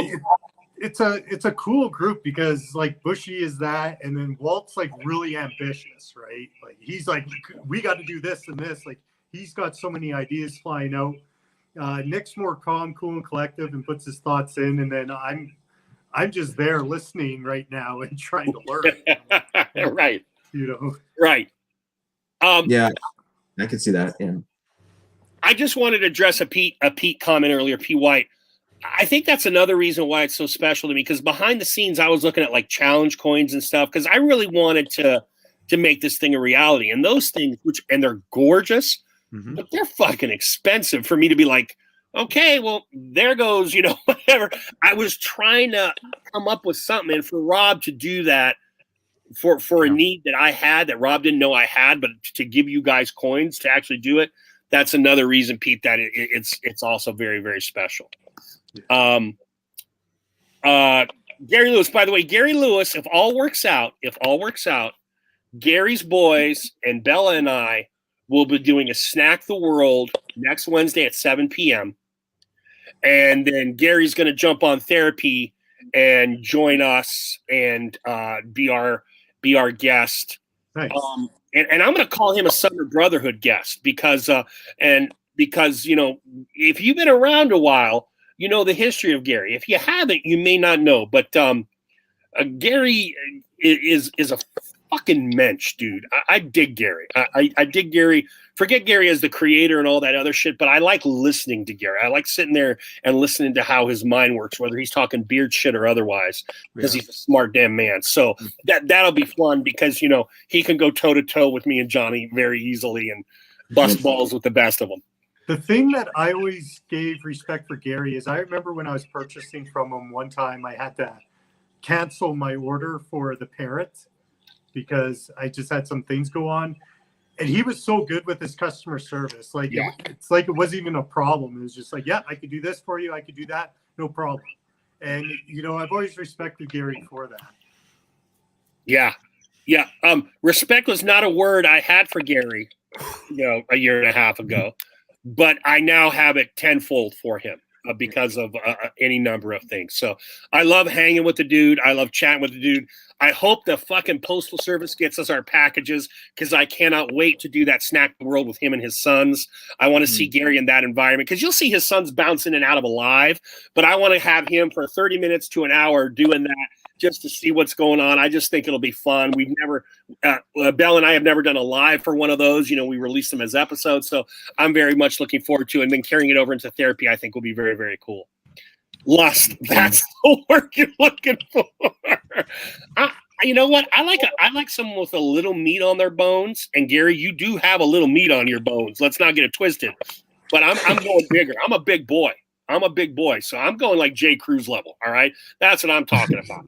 If I'm going to lust after another man, I want a great beard, or unless you're gonna just slather me with Chesapeake product, because I can't buy it all right now, and you are producing some good shit, my man. Yeah, all the stuff he's like, coming out, I haven't got to try it, but it sounds like he's coming out with hit after hit after hit. Yeah, it's fantastic. And I mean, this Mystic Mac right here. I mean, it's a limited. It's not a cent of the month release. It's a limited release. I got it today, and it just I'm wearing it now. It smells amazing. Yeah, I really want to try Valens, the new one that just came out, and that vintage. That vintage one really hits my curiosity. Oh, the vintage, yes. You just opened up a wormhole. Slathy with some vintage. Look at that. I can say nothing about the set. That actually plays into my theory. Here's my theory on Gary. When Gary heard that I hated vintage, he was like, okay, Joe. And it kind of coincided with the fact that I'm buying far less than I used to. He just decided to make every fucking cent a home run. Because starting with vintage, and actually a little before, every cent he's released in 21 has been a home run based on people's reactions. You know, some have been 400-foot home runs. Some have been, in vintage, I think is included in this, 500-foot home runs. Everyone loves vintage that I've run into. Like that Beard to the Future one. Yeah. That oh, that's right up my alley, Chad. All the scents in there. Honey, I'm a huge honey dude. Yeah. You know, guys like that, like Gary. Go ahead. Sorry, I was just asking Groom which companies he really likes. Okay, go ahead. Oh, what companies I really like? Yeah. Oh, right now I am digging Captain Stash, Copper Jones, Chesapeake, because the scents and the scent stays coming out with are amazing. The vitality is just awesome. What was the other one? And Beard Mana. If you haven't tried Beard Mana, you gotta get some Beard Mana. No. Sorry, Wolf, I cut you off. That's all solid. Yeah, so like guys like Gary, that he fits in kind of that same wheelhouse as guys like Dave, and like me, I feel like I hate a Kurt Hennig. If y'all know who Kurt Hennig is, Mr. Perfect. Yeah. Someone who acts like their shit don't stink and they've never done anything wrong in their life. That repels me more than anything more in the world, So, because I know I'm full of flaws and I say stupid shit all the time. So I can't relate to people like that, So when I'm able to connect with guys that hey, they're hustling, they're doing what they're doing, but they realize that they make mistakes, they pick themselves up, and they keep on pushing forward. That's my tribe, And I think that's what we're all here to do is make content, have fun, and hang out with our tribe. Right, I agree, and I'll tell you what the same characteristic that I love in Rob Acker, I also love in Gary, and that is candor. And what I've witnessed in 2 years is people will take honesty and call it and make it negative. Mm-hmm. And Rob and Gary will gut punch you, not to gut punch you, but because they're so damn candid. Because they're not gonna flower it up. They're gonna say, this is the fucking deal. Yeah. It's the fucking deal, whether you want to admit it or not. And that's the fucking deal. Do something about that. And I think societally, we're not bred for that. For someone to be so damn honest that you're like, oh well, fuck, damn, dude, I thought you were a friend, but that's what a friend does. Yeah, they're on, right. Like, I'm really into stoicism right now, and I just posted that thing today. The most hated people out there are the ones who are the most honest. Yeah. Right? Because people don't want to hear that. Everybody wants to be bubble wrapped and sugar coated and tell them that they're awesome. But the thing is we're human. We're flawed. Right. And you are going to make mistakes and you are going to mess up. But as long as you learn from that, everything's going to be fine. It's just if you don't learn from it, you're going to keep making that mistake over and over. And you're going to be one of those people that go, why does this keep happening to me? Well, because you haven't learned from it. Right. I agree. I agree. And you need those people in your life. You need those real honest people in your life that will look. What happened? He hit his mute button. Mute. Hello, Johnny Groove. Your mute's on. There you go. All right, I'm good. Can you guys hear me? Because I yanked my cord out. Yeah. Yeah, like I was saying, you need those people in your life that will just keep it basically just keep it 100 with you. You know, they'll look at you and what you're doing and correct you if you need correcting and just say, hey, you know what, you're kind of like you're acting like an ass, like knock it off. Right. Yeah, you need those people in your life to give you a reality check and to be like, hey, douchebag, smarten up. And right. Like, oh, I didn't realize I was being a douchebag. Yeah, you're exactly right, Chad. But I think so many of us, and I've seen it happen. I've seen people be blatantly honest, and the masses might say, "Oh, you're being so negative." No, I'm being fucking honest. Don't converge the two, right? Yeah. The truth hurts. That's a saying because the truth fucking hurts sometimes. That doesn't make it negative. It means you got to deal with that shit, right? Yeah, right. It's kind of like when you're dealing with someone of the opposite sex and you're nice to them, they take it as flirting. And it's like, no, I'm just being nice.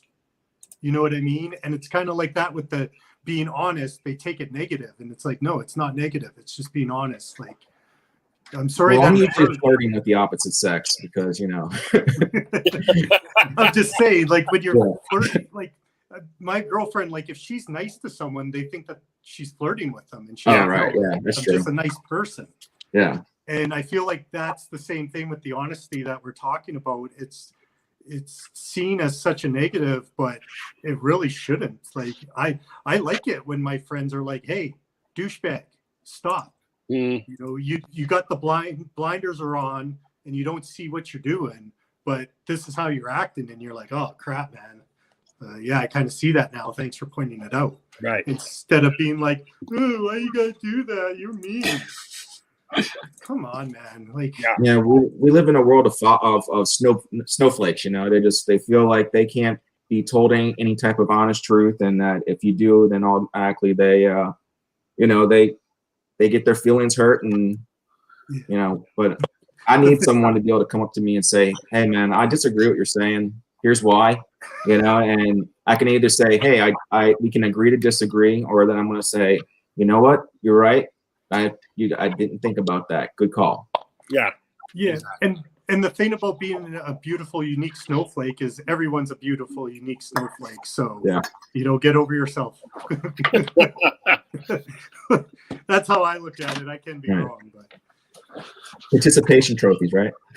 But I do want to tell Grooms that I am going to start playing Red Dead 2 in the next month here. Nice. It's so much fun watching him, man. That shit cracks me up. Him tackling a woman and then laying another guy on the train tracks and just. I'm glad you guys are finding enjoyment because Rockstar complete. Now, meanwhile, GTA is going on 7-8 years past its publication date. People are still playing, but they took that beautiful, gorgeous game and they shit the bed for it on the console and the computer. So whatever you guys are doing with the phone, that's outstanding because I'm so disappointed in that game on the console. Oh no, I play on the PC. Oh, you're playing the PC, Johnny? Okay, yeah, I'm playing the PC, the online version on the PC, and it's just a lot of fun because it's open world. I could do whatever I want. I could do a quest. I can raid a town. I can kill a bunch of sheriffs. I can You know, I drowned a guy earlier today. Like, it was great. He was crossing the river, and I was fishing. He was crossing the river, and I just looked at him, and I was like, I wonder if I can drown him. And then I did. I hog-tied him, and I threw him in the water, and I just drowned him, and that was it. Grooms is like, I watched too much Mindhunter, and I got to suppress my murderous rage. This video game. Nice Mindhunter pull. I love that show. Hey, you know. I love that. That's a great show. That was, when I saw that was the best show on TV at that point in time. That was amazing. It went from watching True Detectives season 1, and then I kind of dabbled into Mindhunter, and then after that, it's just now I'm like serial killer TV shows. You know, I'm like, what has happened to me? Well, you know what I think it is, Walt? I don't think it's you. It's societally. If you think about the 50s when you're in the atomic scare, our monsters were truly monsters, giant ants, giant spiders, what have you. Now that we've passed that and we're not all afraid of the atomic bomb, our monsters are serial killers. They're very human, right? Yeah. And so I think it's just the next natural progression to intrigue us is, you know, in the 50s it would have been The Thing, The Blob, what have you, and now it's, you know, freaking like Bundy, etc. Every generation of movies has their thing. Like in the 70s and stuff, it was the mob movies and the westerns, and then it moved to the action and the coming of age movies. Like it moves every time. That's interesting. I never thought about that. Yeah, and then you had the comedies and the jackasses and that kind of stuff, and now it seems like everything's true crime. Yeah. Yep. Oh, they call it murder porn. That's South Park with the murder porn. Yeah. I know that episode. I know. That's really my deal. Is really I like movies and TV shows, and then I don't really play very much video games anymore. I do play some vintage video games, like some older stuff, and I also do my woodworking during the weekends, which is a lot of fun. I don't like Jason Esser and Rob Acker. These guys are making stuff, and they're able to consistently put it out, and it always looks great. I can't handle that type of pressure. You know, I just can't. It would be too much for me. So what I make usually for free, or, you know, I pay, you know, for the materials, and then I make it for somebody, and then I take the next thing and I'll work on that. It's either for my family or friends and whatnot. I'll make like cutting boards and like a headboard and things like that. But to like make crosses and can put out these consistently perfect looking crosses or these awesome oil holders and consistently put these out, I just couldn't do it, man. It would drive me. I'd be going through so much material because I'm like, it would drive me nuts if it didn't look perfect. And then also, you know, it doesn't work for me. My brain can't function like that. I think that, and I know that Rob said this with the coins and with other things, that everything's a learning process for him. Yeah. And that he actually learned a ton just doing our coins for, you know, how to operate that machine. But yeah, he puts out gorgeous stuff. Jason puts out gorgeous stuff. And I just dig it. I dig the fact that we have these artisans of barbecue, of wood, of leather, you know, whatever it may be, because I think for us to grow as a community, we need to do that diversification, like we were talking earlier. You're always going to have your beard content, but what other kinds of things you're doing? Brian, Beards and Banjos, is now singing karaoke on Friday night. I fucking love it. Yeah. I got to catch one of those. Yeah. And that's really I missed the last community. The community gets bigger by doing that. If I start getting into woodworking, now some guy who has no idea about the beard community is like, oh, a woodworker. And he also does beard content. Yeah. Boom. Exactly. Now he's getting into the community through a channel that was so multifaceted.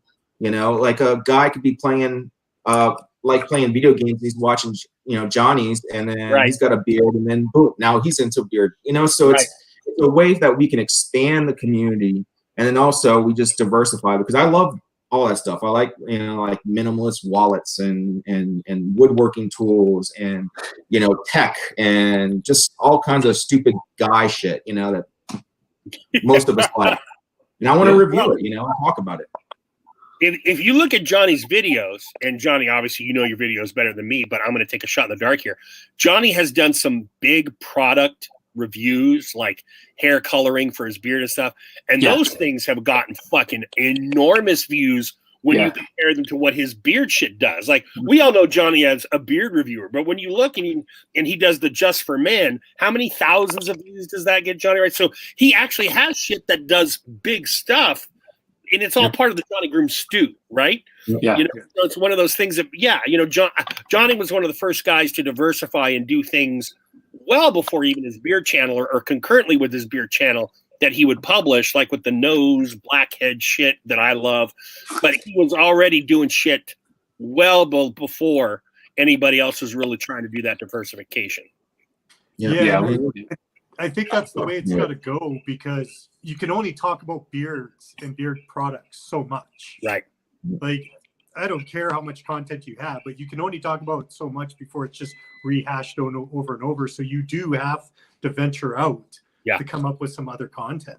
Yeah. And that's where his comedy stuff is going to be gold for the Regard. You know, it's just going to be great for him to be able to use the Regard platform to get some of his comedy stuff out there. He can do these different skits and help promote what he's going to do. And then eventually, when he's ready to start his channel, it's a seamless transition. You know, Jordan Cantillon, he's in the chat. He's getting into tech now. So tech community is huge. And there's plenty of tech guys out there that got beards that could eventually filter into this, you know, into this community. Yeah, I agree. Can you do a Dusty Rhodes impression? Because everyone wants me and you to do a Dusty Rhodes and Macho Man. Okay. I was thinking about this. Here's what I want to do, because I'm an old man, Chad. If anyone remembers the old comic improv show, Whose Line Is It Anyway? Yeah. All right. If we could have a scenario produced by the guys in the chat that Chad and I could riff off of as Dusty and Randy. Wow, that would be awesome. All right. So look, we'll see what you guys in the chat can produce. Randy and Macho and the Dream are going to come together for some reason, and we're going to try our improv and our impressions at the same time. Just living on the end of a lightning bolt, baby. That's awesome. Eric, really, Joe, you are old. God, Eric. I mean, I swear to you, dude, half of me likes you, and the other half just wants to fucking pummel you like I'm Sandman. I just want to make those Sandman mallets out of my hands and just one of those panels where I'm hitting your head so hard that we don't even see it. It's just a splash of sand, you rat bastard. But you know I love you at heart. Anti-maskers being forced to vaccinate. Okay, James has got something. Let's see if we can get a couple in there and see if Chad and I can agree upon something. Macho Man argues over cookies. I was trying to Dusty argue over cookies. Over a cookie. All right. Okay. So that's. Do we have to have are you arguing which cookie's better, chocolate chip or sugar, or chocolate chip and the oatmeal or whatever? Like, doesn't matter, because nothing means nothing. Yeah, just give me the sweet. Dig it. I love the dig it. Right there, yeah. Joe gets no cookies. I'll pick him up and body slam him, and then coming off the third rope with the elbow drop. Yeah, I'm telling you that right now. Mega powers collide. All right. I just want to do a bit of analysis. Do you see how his body changes when he throws? Yeah. Do you see how those shoulders hunch up into the neck? How he does the little wiggle finger? I mean, that's the subtlety. Forget the voice. That's the subtlety that even if you didn't hear him and he didn't have the glasses, if you're a wrestling fan, you'd look at that shit and go, that dude's doing a Macho Man. Right. Then add the voice and the glasses and it all becomes gravy at that point, which is why I appreciate Chad's impression. Macho and Dusty argue over a cookie, anti-maskers, argue over their former. Oh, that's the one. I think Billy hit on it. Look at it, Chad. I think Billy hit on it. Yeah. Okay. All right. So the pros and cons of Baby Doll and Elizabeth, right? So we're going to be arguing for our valets. I'm going to mute myself just to. All right. To get rid of the glasses, although Dusty wore shades. I got to get me some of those aviators just to do the dust. Well, ain't going to be much of a conversation because you just got to look at Elizabeth, how hot she is. Yeah, that's what I'm talking about. Where's Sapphire? Yeah. You can't make me laugh, Chad. Randy Macho Man Savage, Ned Poffo, if you will. Let me tell you something about Baby Doll, baby. Here's what I know about Baby Doll. I did not let her date Lex Luger and overdose, Daddy. That's what I know about Baby Doll. Now talk to me about Miss Elizabeth, brother. That's what we talking about, Jack. That's pretty good, yeah.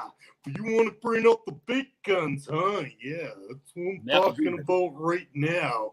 Well, let me tell you something. Those polka dots ain't going to help you out because when I pop you right in the face, you're going to be wishing you lived on the end of a lightning bolt. Can you dig it? Yeah. I'm going to hit you so hard, those polka dots are going to be knocked right off. Randy Macho Man Savage, baby. I remember it was 1984, Daddy. We had a bit of a crossover. I believe the WWF was going into Atlanta, GA, and we were leaving Atlanta, GA to go to Baltimore, Maryland, baby. Great American Bash, Daddy. And I saw Elizabeth. I saw her at a TCBY getting herself some yogurt and cinnamon buns, Daddy. And she said to me, Daddy, she said, Randy wants me to ride his Slim Jim, Daddy. She didn't say Daddy. Of course, Randy, that's me. But I said, baby, no. Let me tell you, I'm with a woman who is more man than you is, baby. Baby Doll was a big woman. Baby Doll was a strong woman. Elizabeth was a delicate woman. Elizabeth was a woman like fine china. Baby Doll was a woman you drink all night with, and I was going to do Ric Flair woo for you there, baby, but I ain't going to do that. And you party all night until there's pain, blues, and agony and body parts strewn across the interstate, Daddy, if you will. I don't know what you said there, but all I know is you kept calling me Daddy, so I win, yeah, because I can have all three women and come off the top rope with all of them. Yeah, that's what I'm talking about, because nothing means nothing, yeah. Because you can't have the sweet without the sour, tower of power. Funky like a monkey in time and space is the place, yeah. Cream of the crop. I got to tell you something now, Randy. I'm a little more mellow. Because the real Baby Doll just came down the stairs and chastised my ass. All right, so I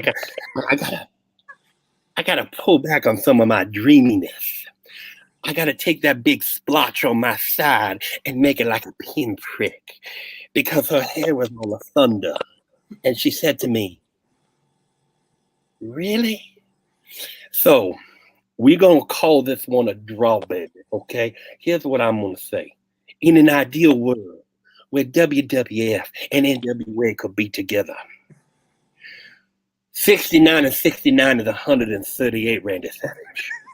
And what I want to say to you is maybe in some dark basement of a wrestling nerd's dream, it can be you, me, and our better half, baby. That's all I got tonight. Or else I'm going to be the gelding Dusty Rhodes. That's all I got tonight, baby. I'm going to have to back down all of this. Well, why don't you tell me? Why don't you tell me where we're going? Because I got a silo full of tortillas and 30,000 liters of portable water. Because the world's going to end right away, and we could got all these conspiracies. But that's just what so why don't you tell me? Because I'm going to tell you something right now, son of a bitch. We're going to go over there, get us a case of booze right now, and drink ourselves silly, and we'll see all the women that we want. You got me right there? That's what I'm talking about. Go get us some Texas-style ribs. Because I've never been anywhere before when they have a style of ass kicking. But we got one here, and it's called Texas style. I kick your ass Texas style, son. The only transition I can make, Steve Austin, is to a guy we already know, brother. Because you're doing so well. Here's what I'm gonna talk about, Steve Austin. Yes, you do me better than I do. Yeah. And I wanna tell you right now. Okay, I gotta stop. Come on, why are you stopping? You got to keep going. Come on, we're coming. Oh, We're shit. coming. You're looking out. You have to keep looking out until you feel like you're coming. Can you imagine how much I'm in heaven? I'm coming morning, noon, and night. I'm coming at home. I'm coming at the gym. I'm coming everywhere. It's just dust coming out now. Come on. I can't wait till we get into our new house and I have a basement and I can do this shit for real. Oh, God. My wife was Medusa there. I thought I was going to turn to stone. Wow. Oh, man, that was Oh, good. You did it man, my awesome. wife is still here. Oh, I just got outed. You did it awesome, Dusty, man. That was awesome. I love you, honey. You're my honey pie. Oh, hey there, Peter. He's sleeping on the couch. Oh, hey, he's like gone. He's gone. Mac, I don't do I impressions, don't know how much more I man. have left on my I'm phone. boring. I'm bored, brother. Yeah, I don't do impressions either. But Joe's definitely going to be on the couch. That was funny. Like, Oh my to God. me, that's fun. Like, that's Yeah. what this community's all about. Stuff like that. Like, I'm hoping people in the chat were laughing so hard they have tears running down their face. Like, that's what I love. That's my favorite thing to do, is make people laugh so hard they have tears running down their face. Yeah, that was good. That was I was amazing. picturing Joe getting beat with a sock and a soap bar in it, like Yeah. Yeah. Oh man, Full Metal Jacket. That's it. Full Metal Jacket. That's it. Yeah, you got the soap and the socks. Yeah.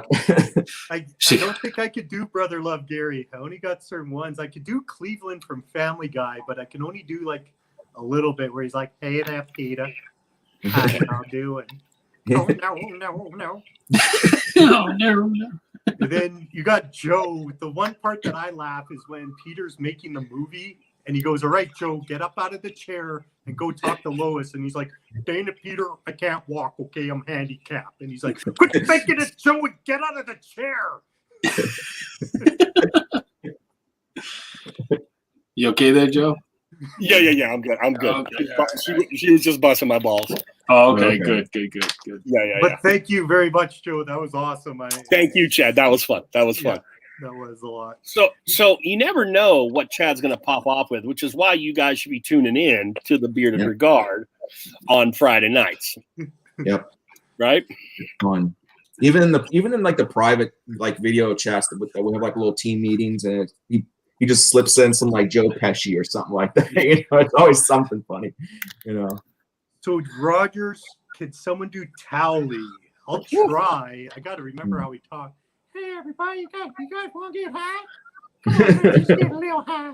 That's it. I swear I'm going to quit smoking weed right now, but I just have it a little bit more. Good. That's good, Chad. He's kind of like a variant of the Family Guy. Yeah. Yeah. Similar voices.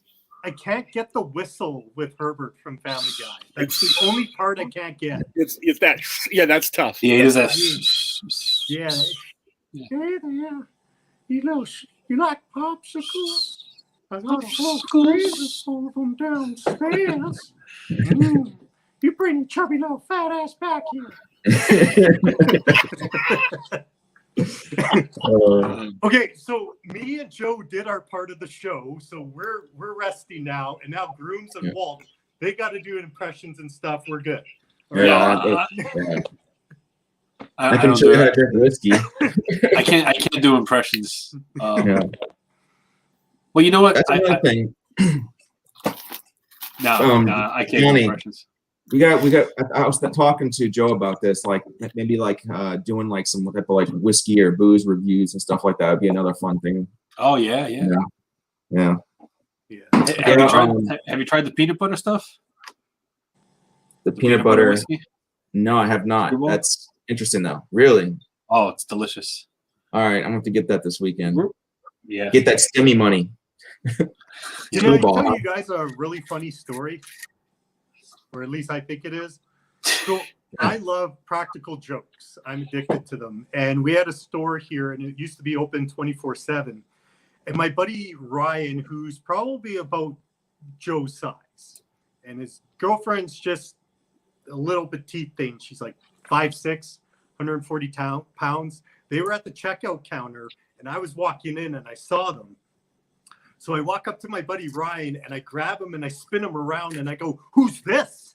You said you were at your mother's house, so you wait till we get home." The cashier of the bank and people in line have no idea what's going on. His girlfriend's just standing there. And my buddy Ryan's got a pretty good sense of humor. And he goes to me, he goes, "Will you hit me for the last time, you bastard?" And then I lost it. I couldn't stop laughing. But I love doing practical jokes like that. That's awesome. That's hilarious. Especially when it's in public. That makes it even better. Yeah. People have a tendency to freak out with that stuff. I like the look on other people's faces where they're like, is this really happening? Do I have my phone and record this? Do I not? What's happening? That's awesome. So I missed a lot of what was in chat tonight because I was interviewing the guys, but based on their reactions, the chat was, I'm going to have to go back and I never watch all therapies, but I'm going to have to go back and look at the chat. Yeah. Oh, man. They were dying. There was some zingers in there. A lot of people were, Yeah, there were some gems in there. I was laughing. Oh, yeah. It was great.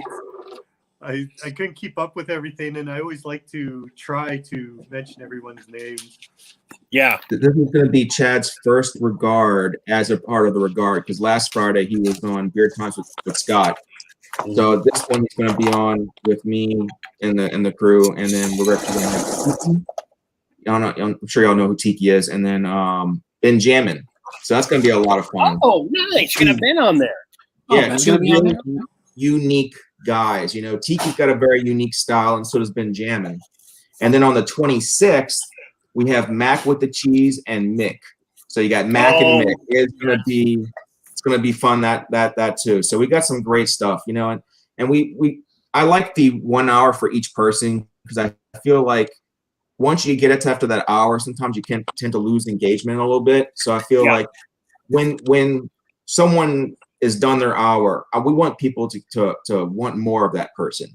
So they're going to want to go to that person's content and wanting that person to come back on the regard again. You know, and that's just, I feel like that's how you kind of keep it going. Yeah. Yeah, it worked out organically for us to do the first hour interview, the second hour, whatever the hell Dirty 930 is. You know, but I agree with it's I love Mag with the cheese. There's an old joke. I don't know if it's apocryphal or true, but Milton Berle was supposed to have this like enormous cock. Okay, I don't know if you guys know that or not. And don't know why I would. Yeah, I wouldn't know that either. That's why. But go ahead. There was whispers in the community. There was whispers. Okay, it was getting said. And he would have a joke when people would ask him to like, you know, do the whole penis comparison thing. He would say, "I'll take out just enough to beat you." Okay, that was his common response. This goes to Mac with the cheese. Mac with the cheese could give us half of his beard, and he could still beat all of us. All right, that dude has a killer ass beard. So that's cool. You have Mac and Mick on there. I look like I got dog hair taped to my chin compared to Mac, you know. Well, so Mac says that he's unfollowing, but you don't have to worry about that because he can't see the keyboard past his beard, so he won't hit the right one. It's pretty gigantic. You know? Yeah, that's a Lions mane, man. He's got a crazy beard. Yeah, you know, and Gary actually mentioned I'm able to get Gary on. I believe it's the second Saturday of April, and we're going to go over his scent of the month and like where he gets all these ideas from and kind of like his cultural influences. I'm really looking to kind of dig into that, and then we're going to get Ken on afterwards, and he's going to talk about how they collab together, which is going to be really cool. To kind of that's great. Yeah, see what they talk about. So what happens is that Gary's got all his favorite movies on the wall, and he has a dart. He just that's it. That's it. Yeah. Another funny story for you guys, if you don't mind. When I was working, we when me and this one guy left for break, everyone knew it was break time, and we'd always have like 15 people follow us. And like I said, I like doing pranks. So the one guy, when we were walking side by side, I go to hold his hand. And he pulls away and he's like, Chad, would you fuck off? I go, you said it wouldn't get awkward at work. Now look at us. We're fighting. And like all 20 guys following up hear this, wondering what's going on. And he just bursts out laughing. But yeah, I like doing crap like that to people. Yeah. Just mess with them.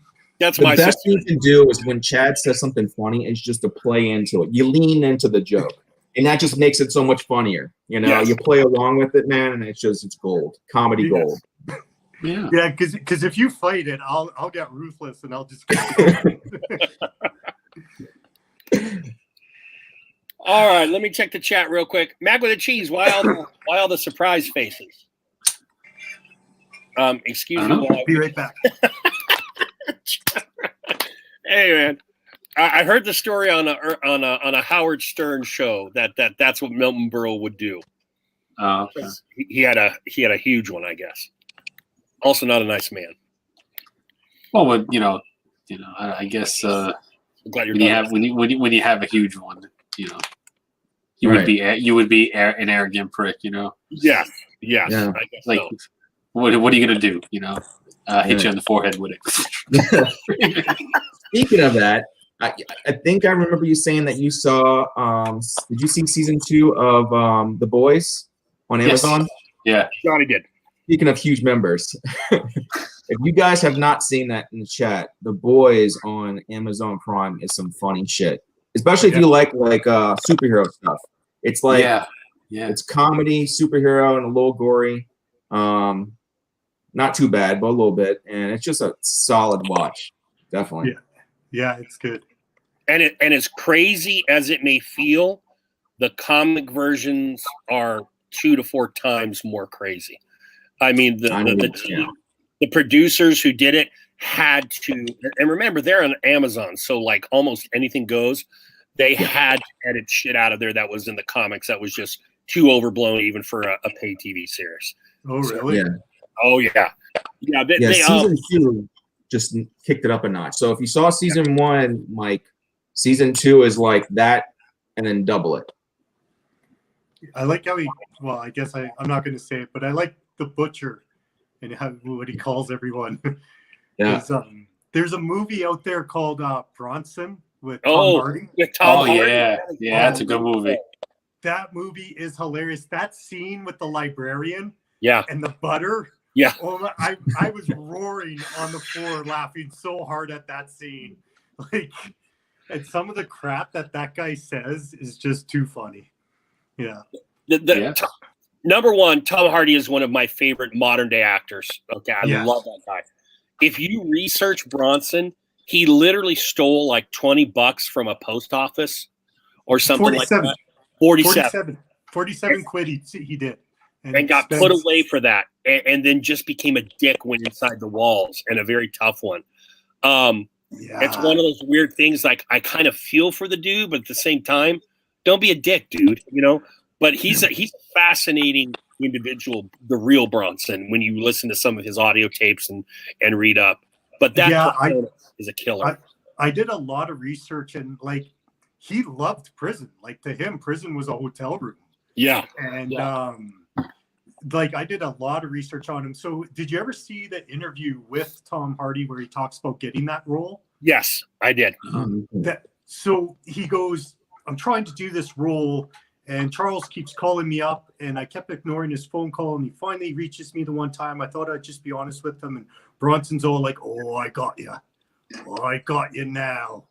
And he goes, he's talking to him, and he goes, look, man, I can't do the movie. I'm seeing this girl, and we're breaking up. I love her, but we hate each other. It's a weird relationship, so I can't do your movie. And Bronson goes to him, he goes, hey, Tom, do you remember the floods? He's like, yeah, the London floods. Yeah, I remember them. He's like, remember that little boy who got his foot caught in the culvert, and the water kept rising, and they couldn't get him out? And Tom Hardy's like, yeah. He goes, and then remember he drowned and the boy died? Yeah. He goes, see, that wouldn't have happened to me because I would have told them, cut it off now. See, what I'm trying to tell you, Tom, is sometimes you got to cut a piece of yourself off before you can continue to move on and grow. And then Tom Hardy goes, holy shit, man, this guy's awesome. I'll do your movie. Yeah. It's a hell of a talk, huh? All Yeah. right. I always liked that story. I thought it was really cool. So good. It's a little out there depending. I mean, there are some scenes in it that might make you, if you're just like a traditional moviegoer, that might make you kind of, I don't know. Yeah. But his performance is so damn good in it. Well, for people out there who don't know what it is, it's a movie about Britain's most violent prisoner. Like that, Yeah. that's the movie. So it's not going to be tame by any means. No. And he wasn't necessarily a violent dude on the outside. He gets thrown in for stealing $40 from a post office and then becomes Britain's most violent. It's not like he was this violent dude on the outside. It's so weird and so compelling. Bronson. Yeah. There was parts I felt bad for him. Yeah. You know, I was just like, oh man, this guy's just, you know. Yeah, robbed the post office for 47 quid, was supposed to spend 4 years in jail, ended up spending 7. Yeah. Then he was too violent and hard to maintain, so they sent him to a loony bin. He hated it there. Oh yeah. He tried to do an attempted murder, so he would go back to jail. Instead, they put him in solitary confinement for 20 years and drugged him up. And then he's like, screw this, creates a riot with all the loonies, $11 million in damage. And they go, holy crap, you're too expensive to keep locked up. Here, you're certifiably sane, go out in the public again. Only lasts 75 days in freedom, fighting underground, and then goes back to a maximum security prison. Yeah. Like, totally That's awesome. insane. That's awesome that you Movies have come around so they've evolved so much better. The writing, you know, because I started really getting into movies like the early 2000s, late 90s, and then it kind of progressed from that. So I mean, like Run Lola Run, Four Rooms, you know, any Tarantino flick, you know, just different things like that, where I started understanding like real script writing and real imagery and real directing. And then now seeing what's happening, where people have learned off each other, it's expanded to where when we watch movies now, if it's done right, I mean, the guys that do it right really do it right. Yeah. We are so spoiled, because I remember growing up with 3 networks before cable, because, you know, not to joke about it, but I am that old, right? You had ABC, NBC, CBS, and a few UHF channels, or VHF, I forget which is which, and then you got cable. But when you look at the actual true masterpieces that are being produced by Netflix or Hulu or Amazon or HBO or Showtime, we are in such a golden age of killer shit that even the great movies out there sometimes pale in comparison. I think about I'm vacillating between doing Dunkirk as a future film bits. Just because I love war film, and there's a lot of really cool things about that. But Thomas Hardy's role in that, I think, is the whole movie is amazing. But I really I want to discuss Thomas Hardy's character a lot, which is one of the main reasons I want to do Dunkirk. And I want to talk about a film that goes 2 hours with barely any dialogue. You know, there's barely any dialogue in that film. When you think about it, it's a lot of visual kind of and sound kind of stuff. So, but Hardy's role in that is, and how the film ends and what happens to Hardy's character and all that stuff, I think it's just really compelling discussion. But I'm a huge Hardy fan. So, you know, he can do little wrong in my eyes. Yeah, we're definitely spoiled with the movies. You know, I was born in '83, so it was Star Wars. You know, the first, the original Star Wars, and then Indiana Jones and all that stuff like that. The Goonies. Yeah. You know, it just, that type of like molded me to understand, like, and then I was eventually able to branch off into more, I guess, not maybe B movies, you know, Army of Darkness, Evil Dead 1 and 2. Oh, those are great. That. Army of Darkness, Evil Dead, yeah. Campbell stuff. And it just, you evolve what you like in films. In Evil Dead 2, when he fights the lady from the cellar, is so damn funny. and she does the Hulk Hogan. Yeah. And then when he chops her head off, it sounds like a balloon deflating. Yeah. Like, oh my God, man. Like, that little stuff is just too funny. It's gold. Yeah. But yeah, like You're spoiled. movies, You really are. yeah, movies are just, they're so awesome. And like, I like did you know that the new Mad Max one with Tom Hardy, that movie was supposed to have no dialogue in it whatsoever? Really? Yeah, the director didn't want any, but then he switched it up a little time after and was like, I gotta have some. Yeah, you need some. Yeah. Yeah. Well, movies are getting tough now because we're getting series now that are just so well developed. Yeah. Like Game of Thrones and Peaky Blinders and all these different shows where they have seasons and seasons to develop characters. Where in a movie you have 2 hours at the tops, maybe 3 or 4 if you're like a really big budget movie, but it's hard to do character development in that short amount of time. Yeah. So it takes a lot of talent to be able to do it. Mm-hmm. Yeah. It's like I have Justice League queued up. The new one, the 4-hour one. The Snyder Cut. Yeah, the Snyder Cut. I have it queued up. I already watched an hour of it, and I got 3 more hours to go, and I'm totally 100% invested. As soon as this is over, I'm going diving right back into it because it's that much better than the theatrical cut that was before. Yeah. I'm totally like dialed in. I can't wait to finish it. Yeah, that's my plan. That and the WandaVision that's next. Oh, yeah. I watched WandaVision. Falcon and Winter Soldier starts this Friday. Yeah, that too. So like that, I can't wait for that either. That's like, I don't have Disney Plus, so WandaVision's really good. yeah, WandaVision is good. I liked it. A lot of what made it more fun was that everybody online was pointing out different little things about the show and trying to coming up with conspiracy theories. Oh, Yes. And they kept like I don't want to talk about it because if you ever watched, I don't want to blow it for you, but right. They kept trying to hint at certain characters on like who's going to be the villain, and it's a whole community of discussion about like speculation of the show And the Easter egg. Yeah, and all the Easter eggs in the show too. So like it was that's what made it a lot more enjoyable. Yeah. I hope they bring back Thanos in some way because he was the coolest bad guy in that Infinity Wars. I liked him.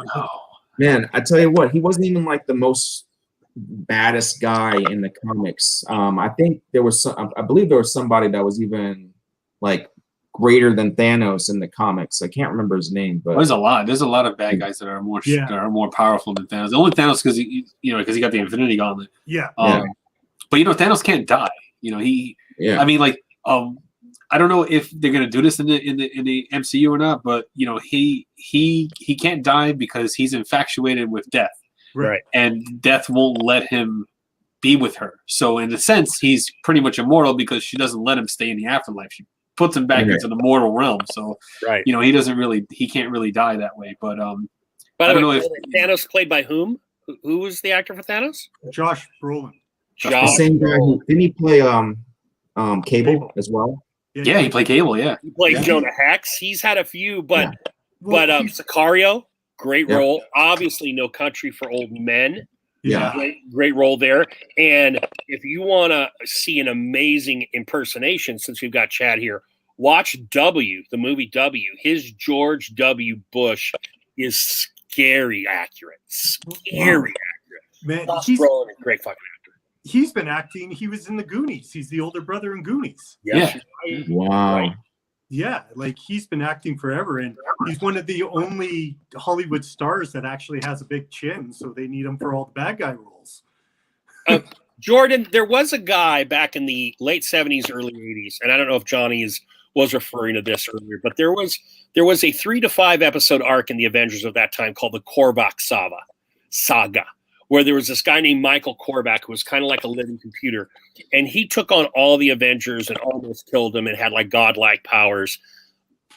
Wow. I don't know if that's who they're going with because that's a very old pull compared to all the Avengers stories that have come out since then.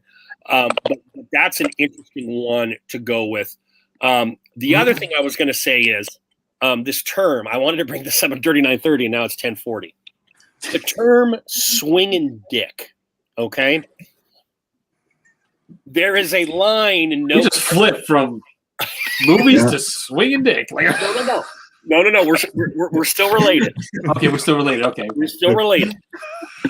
This is the first time I'd ever heard this term, and I think it's a Southwestern kind of term, and anyone who's in the chat can either back me up or debunk me.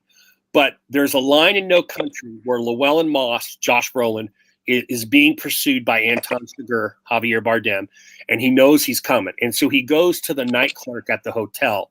He gives him like $100.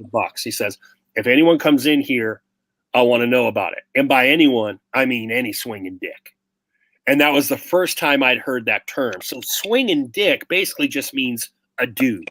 But it's such a cool way to say a dude.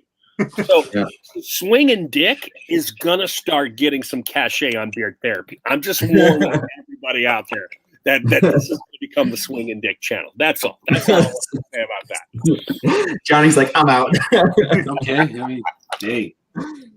Oh man, that's hilarious. Hey, Rob Acker says military for sure. I can believe that, Rob, because he was a veteran. He was a veteran of Vietnam, so I can believe it. Like, if you say any swinging dick, I feel like it's not just a guy. It's a guy who's got who has got some ego to him, who's got sort of a confidence to him. Fair enough. Kick open a bar and order a drink and doesn't care who the fuck sees him. You know. Fair enough. I see that, Walt. I'm with you. Yeah. You know, it's awesome seeing these characters, these actors going into alternate roles. Colin Farrell, I don't love him or hate him, but he's doing he's playing the Riddler on Batman. Really? And the new Batman movie with Is he really? Yeah. Oh, and that's interesting.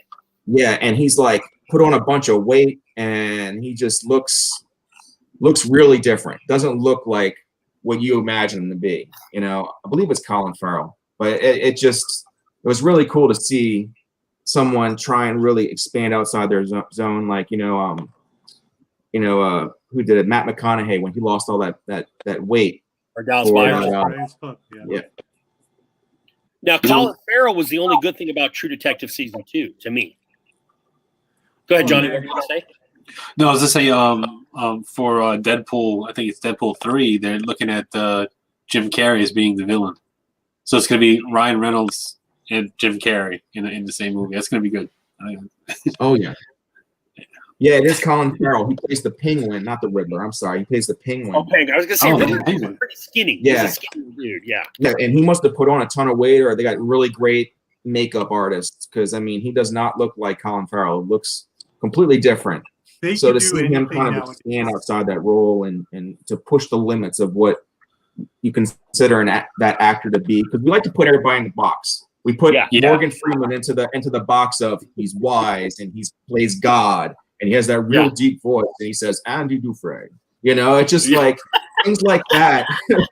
You know, and for seeing somebody do something that's completely off the wall, you know, it's just it's cool to see, and it helps bring that actor in a different light.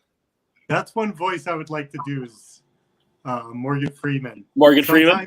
Sometimes I can, sometimes I can't, but just like, I forget what comedian did it, where it's like he's ordering food from McDonald's and he's trying to think.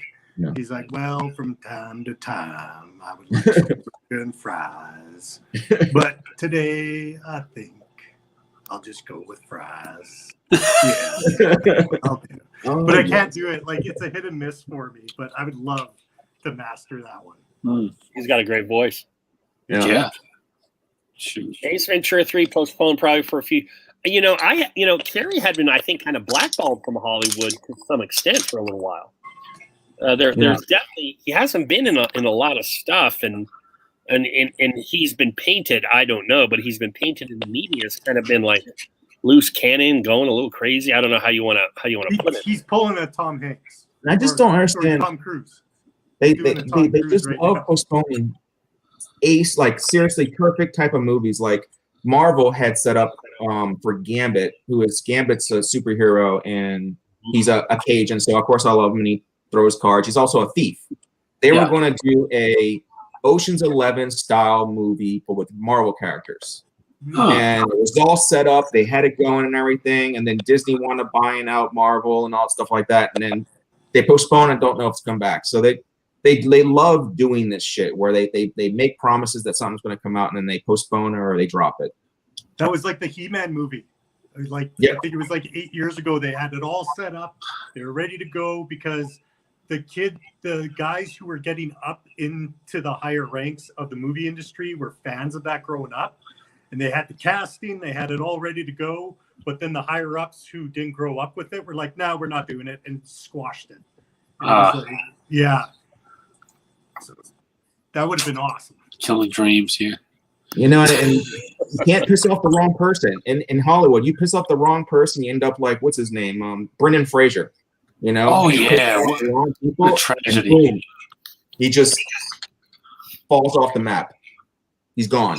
The tragedy of Brendan Fraser. Yeah, like Mickey Rourke, he's like blackballed from Hollywood basically until he did The Wrestler. He was completely blackballed from Hollywood, and they asked him to do The Wrestler, and that's how he got his career back on track. Oh wow. Yeah, and same with Val Kilmer. I guess he's just a tyrant to work with, and no one wants to work with him. Yeah, I heard about Russell Crowe. When's the last time Val Kilmer did a movie? He's done quite a bit, but it's all those B movies that like. Oh, okay. Yeah, like he fought cancer. There was fat Val Kilmer, and then he got cancer, and then he became thinner than fat Val Kilmer, but not thinner than fat Val Kilmer. He became cancer weight loss Val Kilmer. I'm not making it right, but that's the fact. Medium Kilmer, medium thickness Kilmer. Medium thickness. Medium. No, that's hilarious. Yeah, I could talk about movies all day. This stuff is awesome. You know. Oh, yeah, I love movies. Yeah, movies are great. Oh, Billy Rogers, a new cat. While the thought, here's my problem with remakes. Okay, number one, to me, it points to a lack of inventiveness and creativity.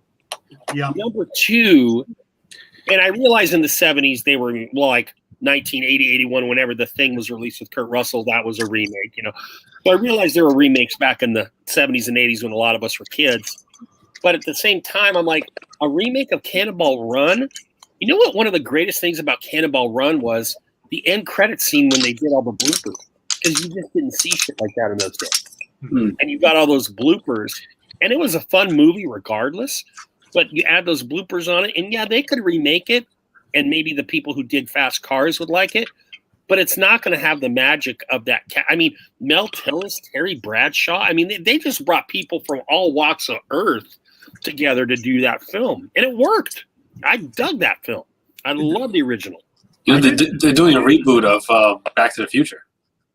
They're doing a whole reboot of Back to the Future. Yeah. What? Really? Why? It's like, I didn't know Scarface with Al Pacino was a remake. A remake, yeah. That was a remake, yeah. I didn't know that before. And then, see, to do an impression of Al Pacino, there's two kinds. Because you got his older one when he's younger. And he's like, come on, we're going to go for a little walk. And if you try to get away from me, put one in your back. And then now the way he talks, you got to talk way down like this and say all your lines because she's got a great ass. Son of a woman. Everyone loves the son of a woman, Al Pacino. Oh, man. So what was the first movie? Let's go. What was the first movie you ever saw in the movie theater? In your movie theater experience? Bad News Bears for me was one of the first. I don't know that it was the first, but the original Bad News Bears was one of the first for me. I think Land Before Time for me because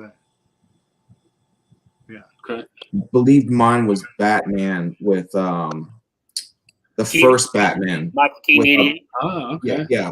Yeah. Which is a great fucking film. So it's like, like kid-friendly movie. Mine was Goodfellas. Very first movie I ever saw in the theater. Oh, I was a little the kid. fuck is you? I was a little kid. My dad brought me in. Never forget it to this day. It sticks out. I remember because we went to the movie theater where they had it was like they had lower seats and then they had balcony seats. My dad took me and my sister into the balcony seat, and then we were like at the edge of the balcony and I'm just watching it. And I vividly remember that very first scene when they're stabbing Billy Batts in the trunk. and like that stuck with me forever. And then like, you know, and it's still one of my favorite movies to this day. But I know that that's the very first movie I've ever seen in the movie theater. Like, you know, that was it. Now, just like, go ahead, this is all Chad. I Go ahead, could think. Sorry, this is all I could think of with Grooms. Is his dad's like, "Yep, your childhood's over, kid. We're gonna go watch Goodfellas. No more Disney cartoons for you. It's time to see what they watch." Well, Chad, it's funny you say that because I was born in '67, so my mom smoked while I was pregnant because we didn't have that little thing on the Surgeon General, and I remember sleeping on her lap in the front seat when we would drive home because seatbelts weren't mandatory, right? Right. When Johnny asked that question, I was thinking of me as little Joe, like 10 years old, going to a film. I wasn't thinking about films my mom took me to. Johnny, I saw The Exorcist at 6 years old. Wow. And I imagine this is why, but it's still the scariest film I've ever seen. Yeah, it's yeah. You know, but I remember that film. That's one of the few things I can remember truly getting nightmares about. I didn't have many nightmares in life, and that was one of them. And that was rivetingly like.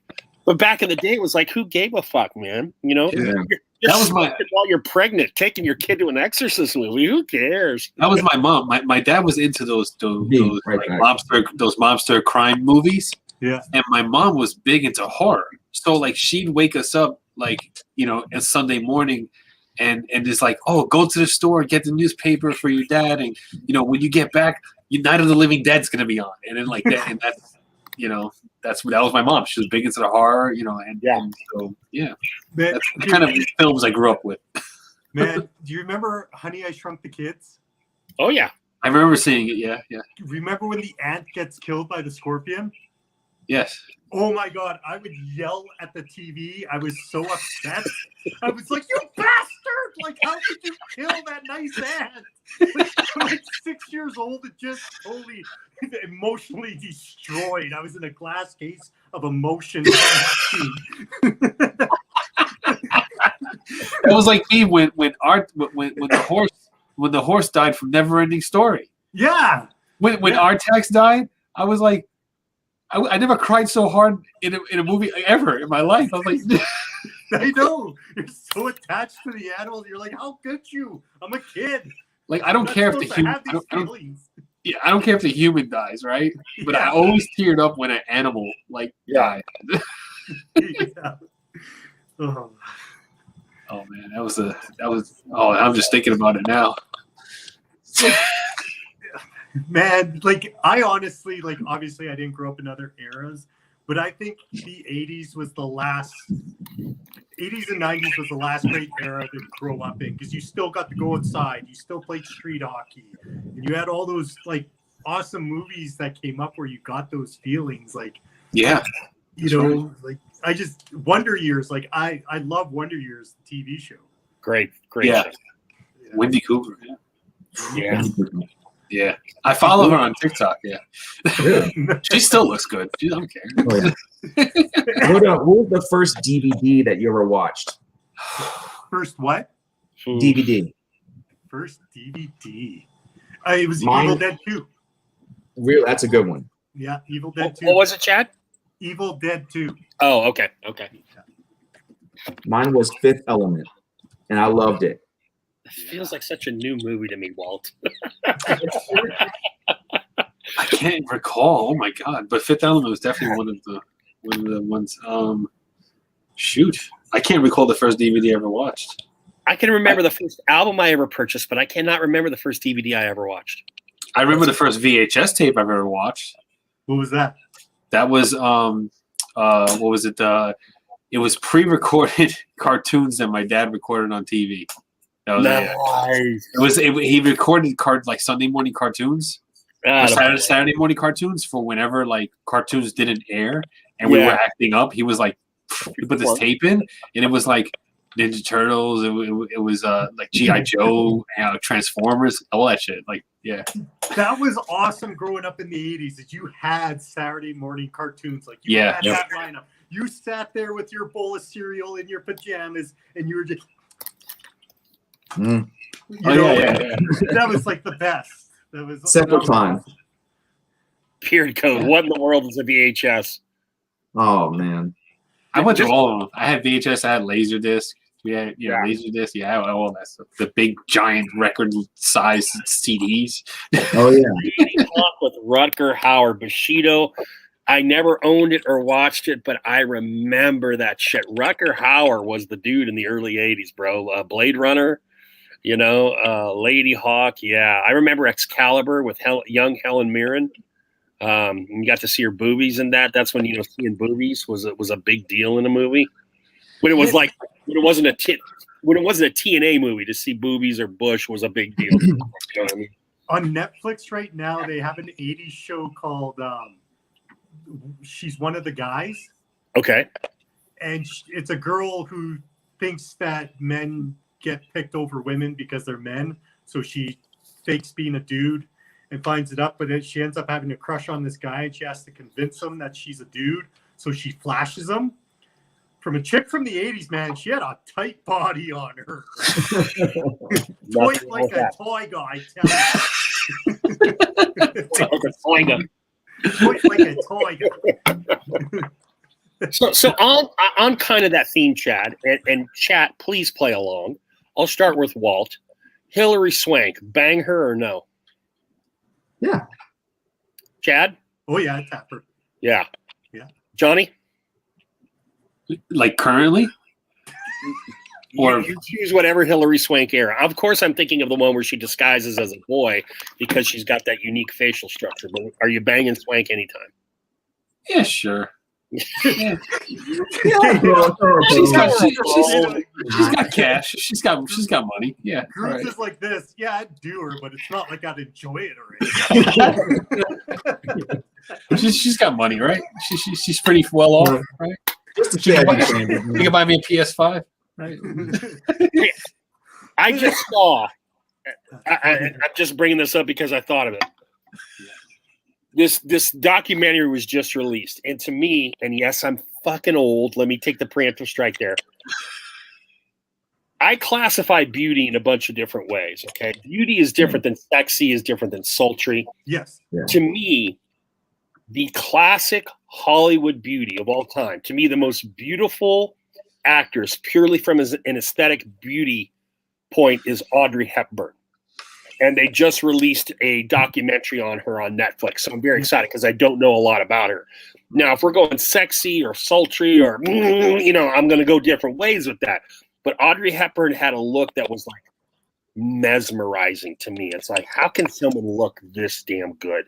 Those almond eyes, man. It's like she had such a unique face. It's kind of like that girl from The Queen's Gambit. Like she has such a unique look, right? Yeah. It's kind of the same thing. And those almond eyes, man, like, And you are right, Joe. There's a difference between hot beauty. Like sexy isn't how you look. It's how you act. It's how you present yourself. Right. Where beauty is more of how you look and how you do that. Hot is like there's all different ways for that. Right. Yeah, and the idea of what's beauty or sexy has changed a lot. In this, like the 50s and 60s, it was more curvy women. Then like it got towards the 80s and 90s, and they got really skinny. And now we're kind of reaching that point now to where it's going back to where we like a girl that's got a booty and a set on it. It's like it's kind of come full circle again, Well, it's like fashion, right? It's like fashion with clothes. Like everything back in the 70s, 80s, and 90s is starting to come back now, And I think except for bell bottoms. Pardon? Except for bell bottoms, I don't think those are ever coming back. There's a certain pair of pants that got a bell bottom, and Remember Jinkos? Oh my god. Yeah, I remember Jinkos. I used to wear those. It's been very interesting growing up as like a 70s, 80s kid. That's when everything was slender, no curves, right? Yeah. Everything was like, for lack of a better term, because she did the film and the video physical, like Olivia Newton-John aerobics, slender white girl. And then over the past 20 years, which is, and Billy just said in the thing, Marilyn Monroe, I'm much more of voluptuous, curvy. So like Audrey Hepburn's body type doesn't attract me at all. I like the pixie, but I don't like the kind of borderline anorexic pixie. I want some flesh to her. And Marilyn Monroe has some flesh to her. My Instagram suggested page is always some chick with like a big curves, cheeks hanging out. I'm just like, how does they know me? How do they know me? Yeah, I know, right? Isn't it strange how it knows you? Analytics. Oh my god! Yeah, same thing. I like more of little athletic and like normal build. Yeah, like a healthy normal build. Yeah. I like that. I'm a leg and ass man. Yeah, So, me too, brother. Me too. I am not a boob man. Hey, don't get me wrong. She got a nice rack, no foul. Yeah. But Right. I am totally a leg and ass man. And here's a weird thing I found out about me, and I'm out of myself. I'm making myself very vulnerable, you motherfuckers in the chat. So know this right now, okay? I have found over the last 5 or so years, I kind of dig a muscular woman. You know, women who like weight lift, not like fucking, but So, Strong. interesting you say that. Interesting. There's this at my job. We have these reps that come in. There's this one girl who is a CrossFit champion, whatever, and she's got nice shoulders and arms. And no, she doesn't look like she can beat me in an arm wrestle competition. Probably could. However, it's done right. It's not like veiny or make it look like she's like gonna like beat me up, but she does have like some type of like definition to her. So I get what you're saying. Yeah, it's that fine line.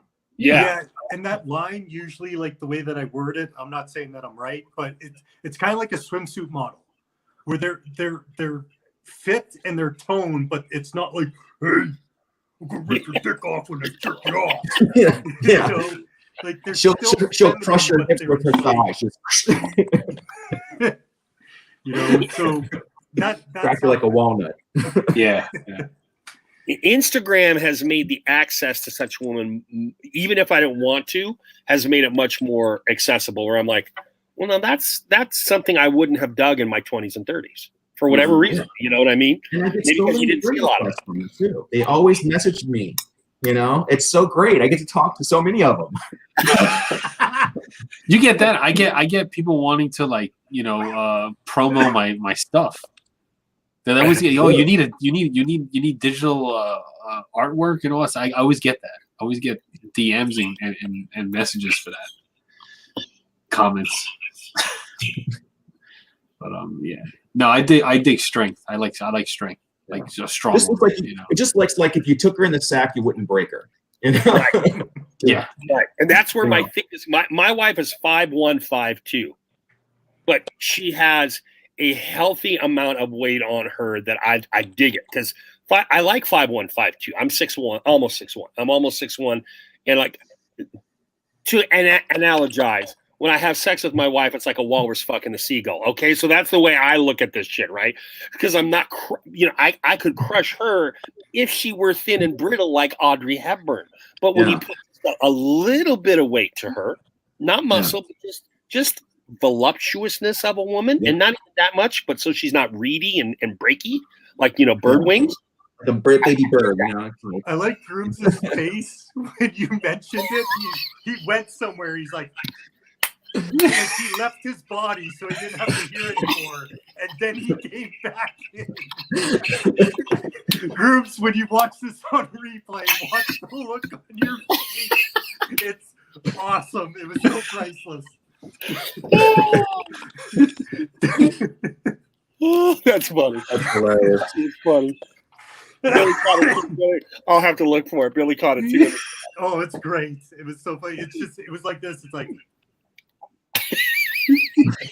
and then I'm back. That's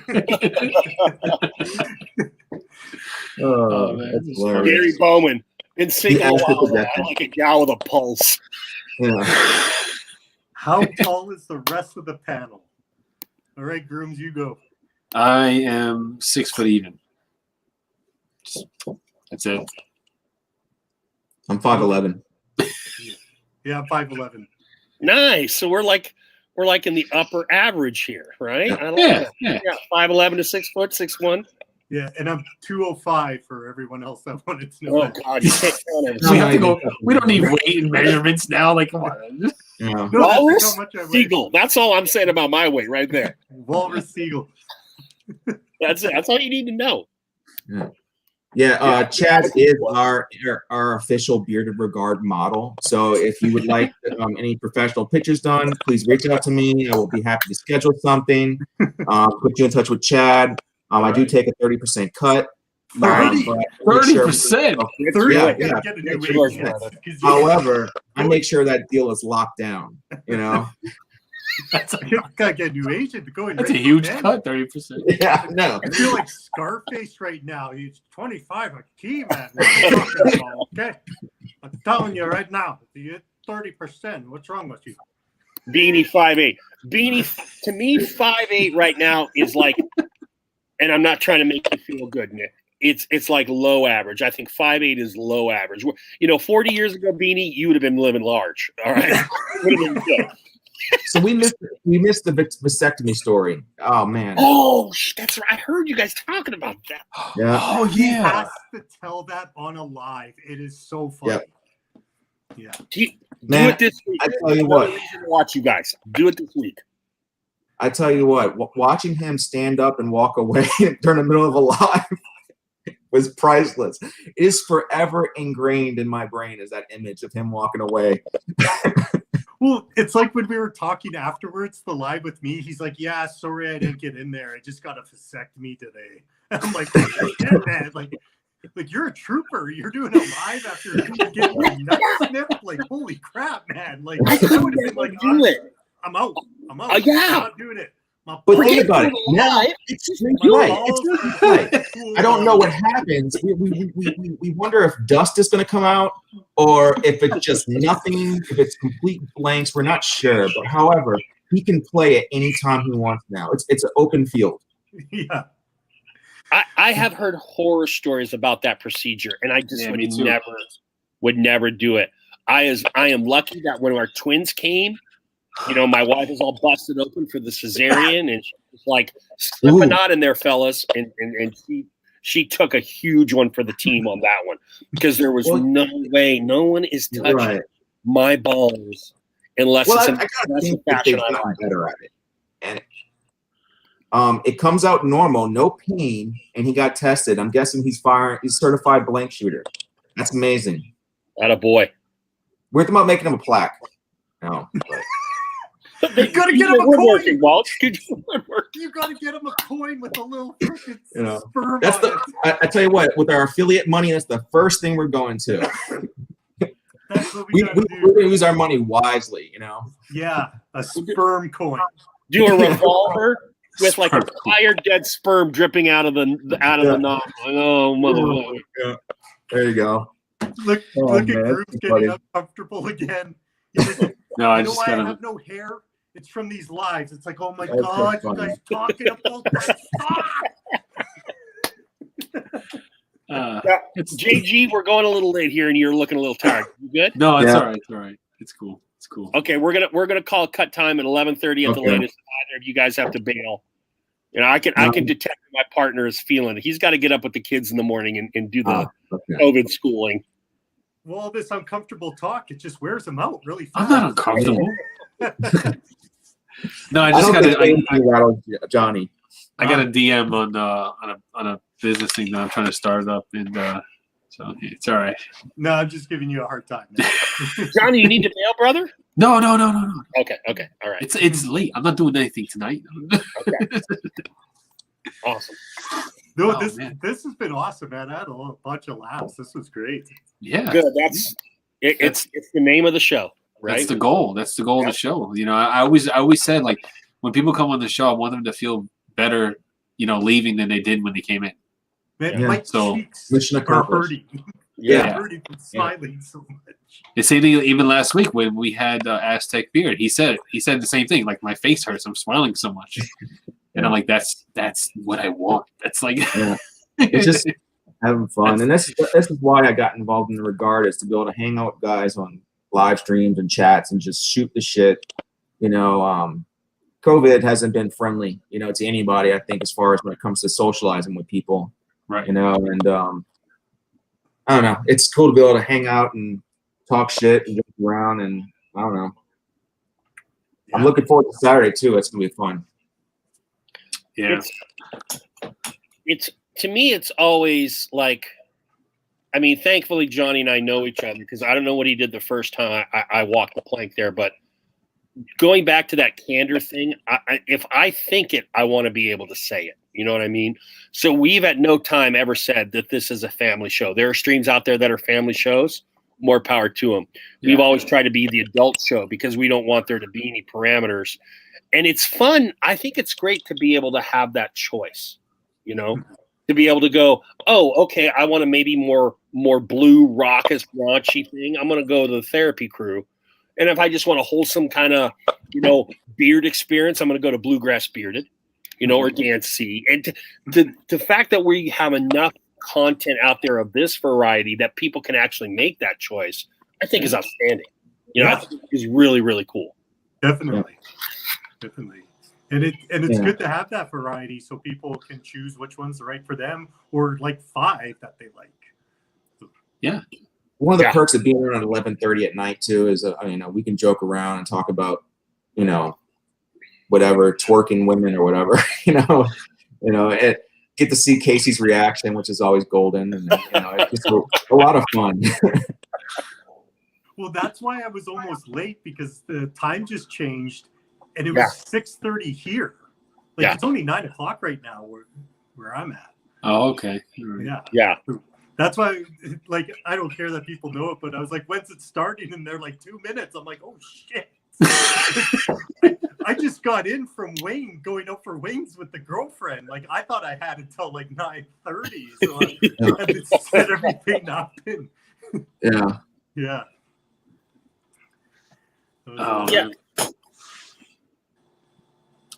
Pardon me. Let me check the chat real quick. Bearded Brother's out of here. Good to see you, big Bearded Brother. Thanks for hanging. Bato's still in the house. Beanie is hanging late with us. Of course, it's early for him. It's only 8:12 out there. So I don't want to blow your head up too much there, Nick. You know, it's still early for you. Johnny and I have to get up at 5 and 6 and 7 and all that kind of shit. But it was a pleasure having you on here tonight, Beanie. That's good. Oh, yeah, dang, the time change always gets me. Oh, what is that my clock and computer change, but I have to manually change like the microwave and the oven? Can we just not get that handled?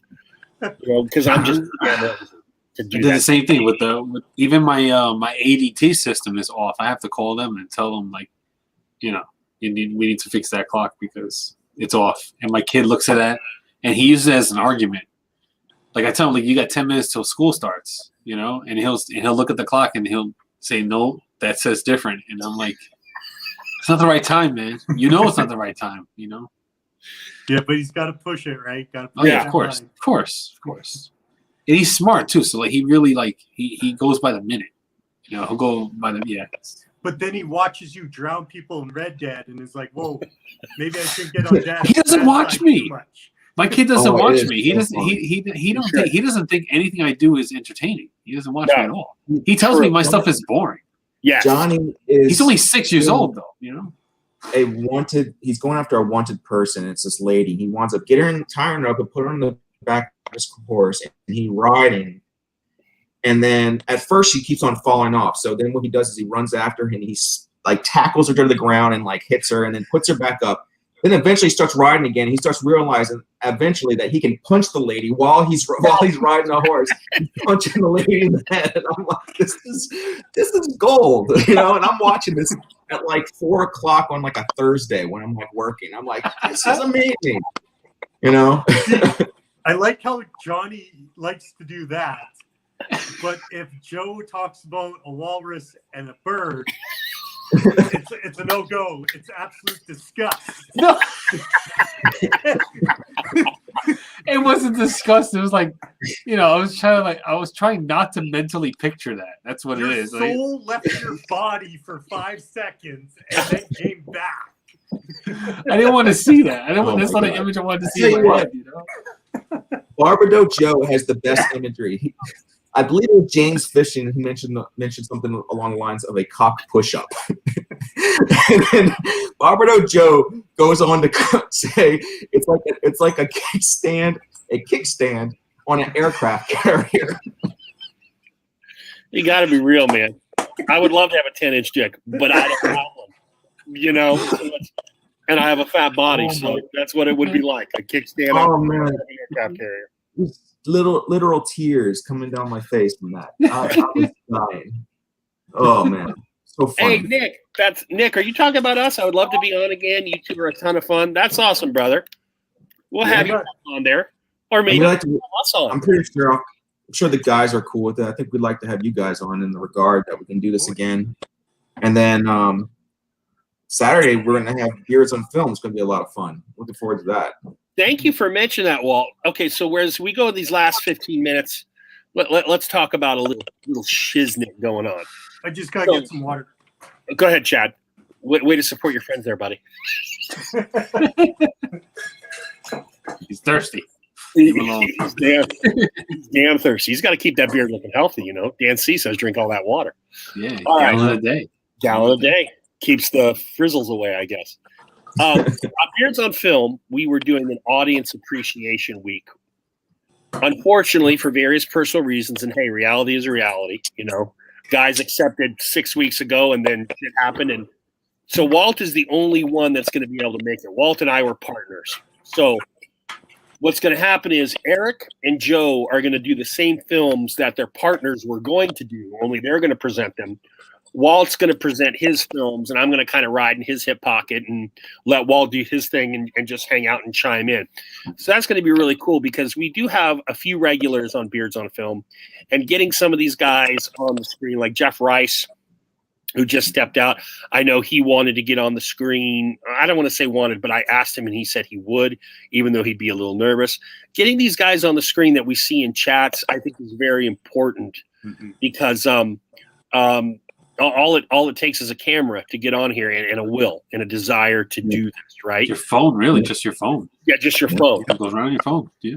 And the more guys that we see up here, whether it's on the Instagram or YouTube or whatever, I don't know if you guys ever had this this dynamic in your lives, but I remember back in the day, you'd hear a DJ's voice, and then you would see him, and there'd be some incongruity there where you're like, fuck, that's not how that dude should look or whatever, right? Yeah. At least here now we get the little icon, and some guys will use their own picture as that. But I think that the bonus is well, we always see Johnny and Joe on Wednesday. We always see Chad and Walt and the other crew on Friday. But to have the other guys that we don't always see to me is just, that's community, right? Mm-hmm. You know, you don't have to be the guy with tens of thousands of subs to come on here or the cool company. It's anyone's show. That's another one of the things Johnny mentioned, like the laughter and having fun, but also anyone can get on this screen at least. Exactly. That's how I started. I was just a guy in the comments. That was Casey's goal, is to do that. You know, we brought in Cheesehead Ryan. We want to get Vato on eventually. We're trying to really just, you know, we think, the community, all we think of the content creators. Well, there's also people outside the content creators. It's the people who support the content creators. Oh, yeah, definitely. And there are so many good people in this community that should be on at least a platform once. Right. You know? You're exactly right, Chad. You know, whether you have a talent or not, whether you whatever, it's just, we're just a bunch of dudes that somehow found our way here because of stupid ass hair in our face. And who cares about the whys or wherefores? We're now all here chatting on the screen for 3 hours, and that's a beautiful thing to me. You know, it's a really cool thing. And keeping it going forward with different visions, like with what you guys are doing on the regard, I really think is cool.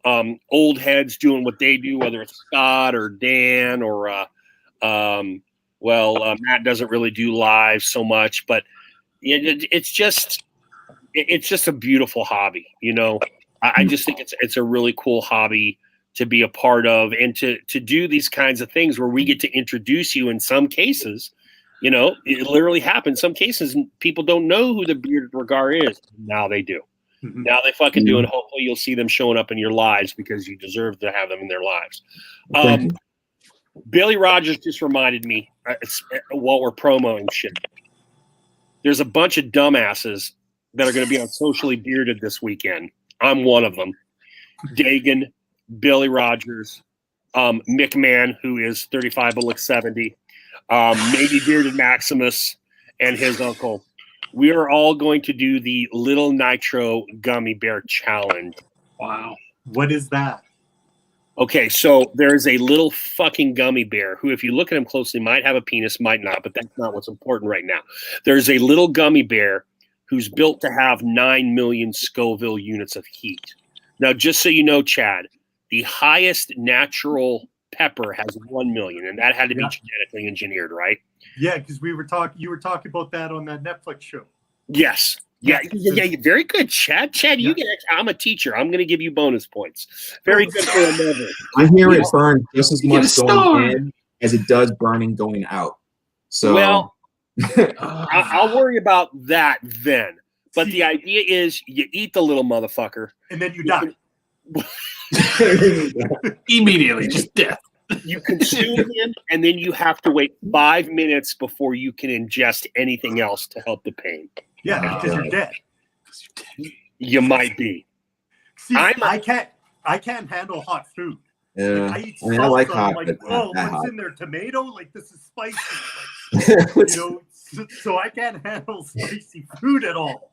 So when you guys are talking about this, I'm like, no freaking way, like at all. Like, this is ridiculous. It's like people who go on the Stairmaster. Like, why would you go on the Stairmaster? There's no floor to get off. You get on and then you die. It's like going on a bike that's just in the gym. Like, why wouldn't you go ride around in your neighborhood, come into a gym, and pretend to do it? Where are you going on that bike? Nowhere. That's where you're going. Preaching to the choir, Chad. Although, if you look at Casey's comments, and by the way, Casey, thank you for 11:20. He's got some ideas if you look in the comments.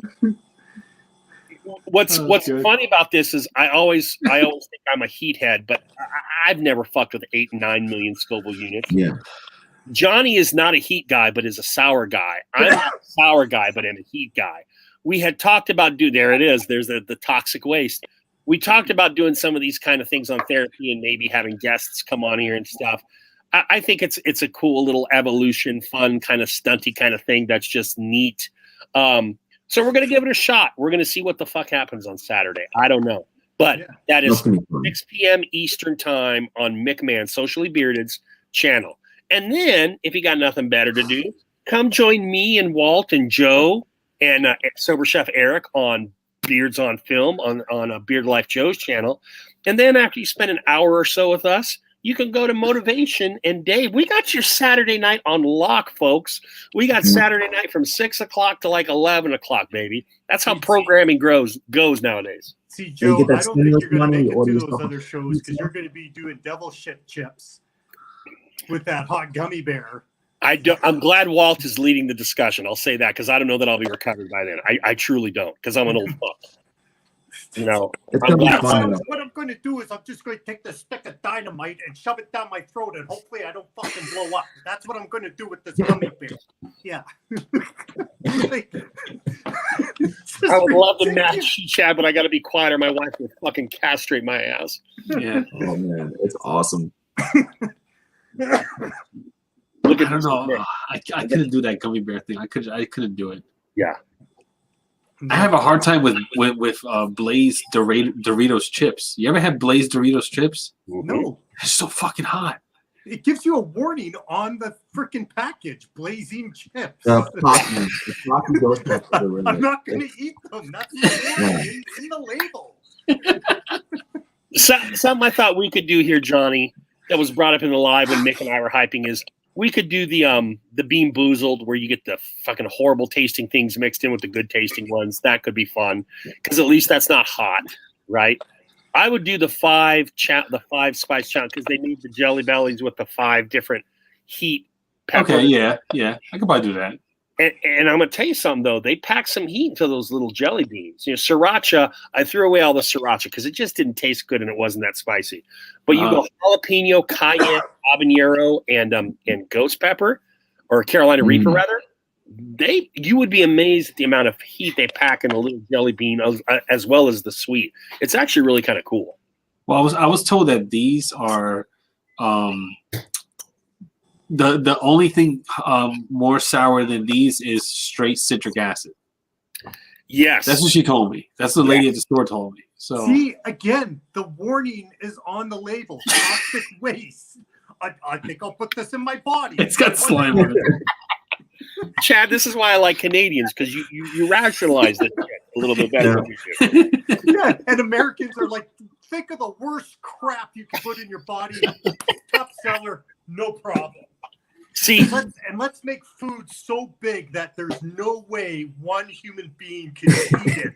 You can't even get your mouth around this burger. You got to chop it up, and first you got to eat the meat first. Then you eat the tomato and all the veggies. Then you eat the bun, because just put a plunger down my throat. Give me this food for this glutton society that we have. And then they come out and they're like, "You got room for dessert? You got room for dessert after you just ate this 5-pound burger? You go home and have an atomic shit afterwards." And then you wonder why your wife's angry because she's got to clean it up. No wonder they want diamond rings. I'd want a diamond ring too if I had to clean up the atomic. I can't argue that. It's so logic. It's funny because it's true. And that's what I'm saying. It's true. That's why you're right. It is true. It is true. Mrs. Mick, I can't believe you're hanging with us till 11:30. Good for you. Oh, shit. I did show Mick Mann's graduation class picture. I don't know if you saw that earlier, but that's earlier in the stream, because we all know Mick Mann was a valedictorian. I'm happy to let the beard community know that he was a valedictorian in his high school class of fucking 2. All right, so good for you for marrying such a stud. Mick Mann is a stud. I love Mick Mann. I love Mick Mann. And I'm not lying. Damn, who making their wives clean up after they You all know who you are. Don't act like you don't. Guys, it was a true joy to have all of the bearded regard, but thank you guys for hanging out with us till an hour later than we really usually go, because it was just so damn fun. We just did it. Oh yeah, it was. Yeah, man. This is great. It was. I had a great time. Guys and lady in the audience, thank you for hanging with us till 11:30 Eastern. Joe, can I say one thing? Go right ahead. Yeah, whatever you want, Walt.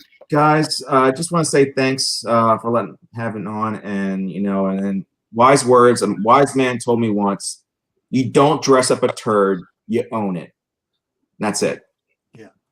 Well, just because you put syrup on syrup on shit doesn't make it a pancake. Yep. But I do want to say thank you guys very much for having me on here. I know I'm just starting out, but it was an absolute pleasure. I had so much fun. I would love to be on again. And to the answer for Bearded Troy is who is making them clean up the bathroom after they wreck it. I'm going to say the one person that gave a thumbs down is that person. Okay. Yeah. Thank you. We'll see y'all next week. Gary Lewis should be our guest. Hopefully that all works. Check these boys out on Friday nights, 10:30 Eastern. As well as whatever their individual ventures are. Check Johnny Grooms out. If you like film, check me out. Until next therapy, JG, you are on the wheels of steel. You got control, baby. All right. Everyone have a good night. See you next week. Later. Thanks again.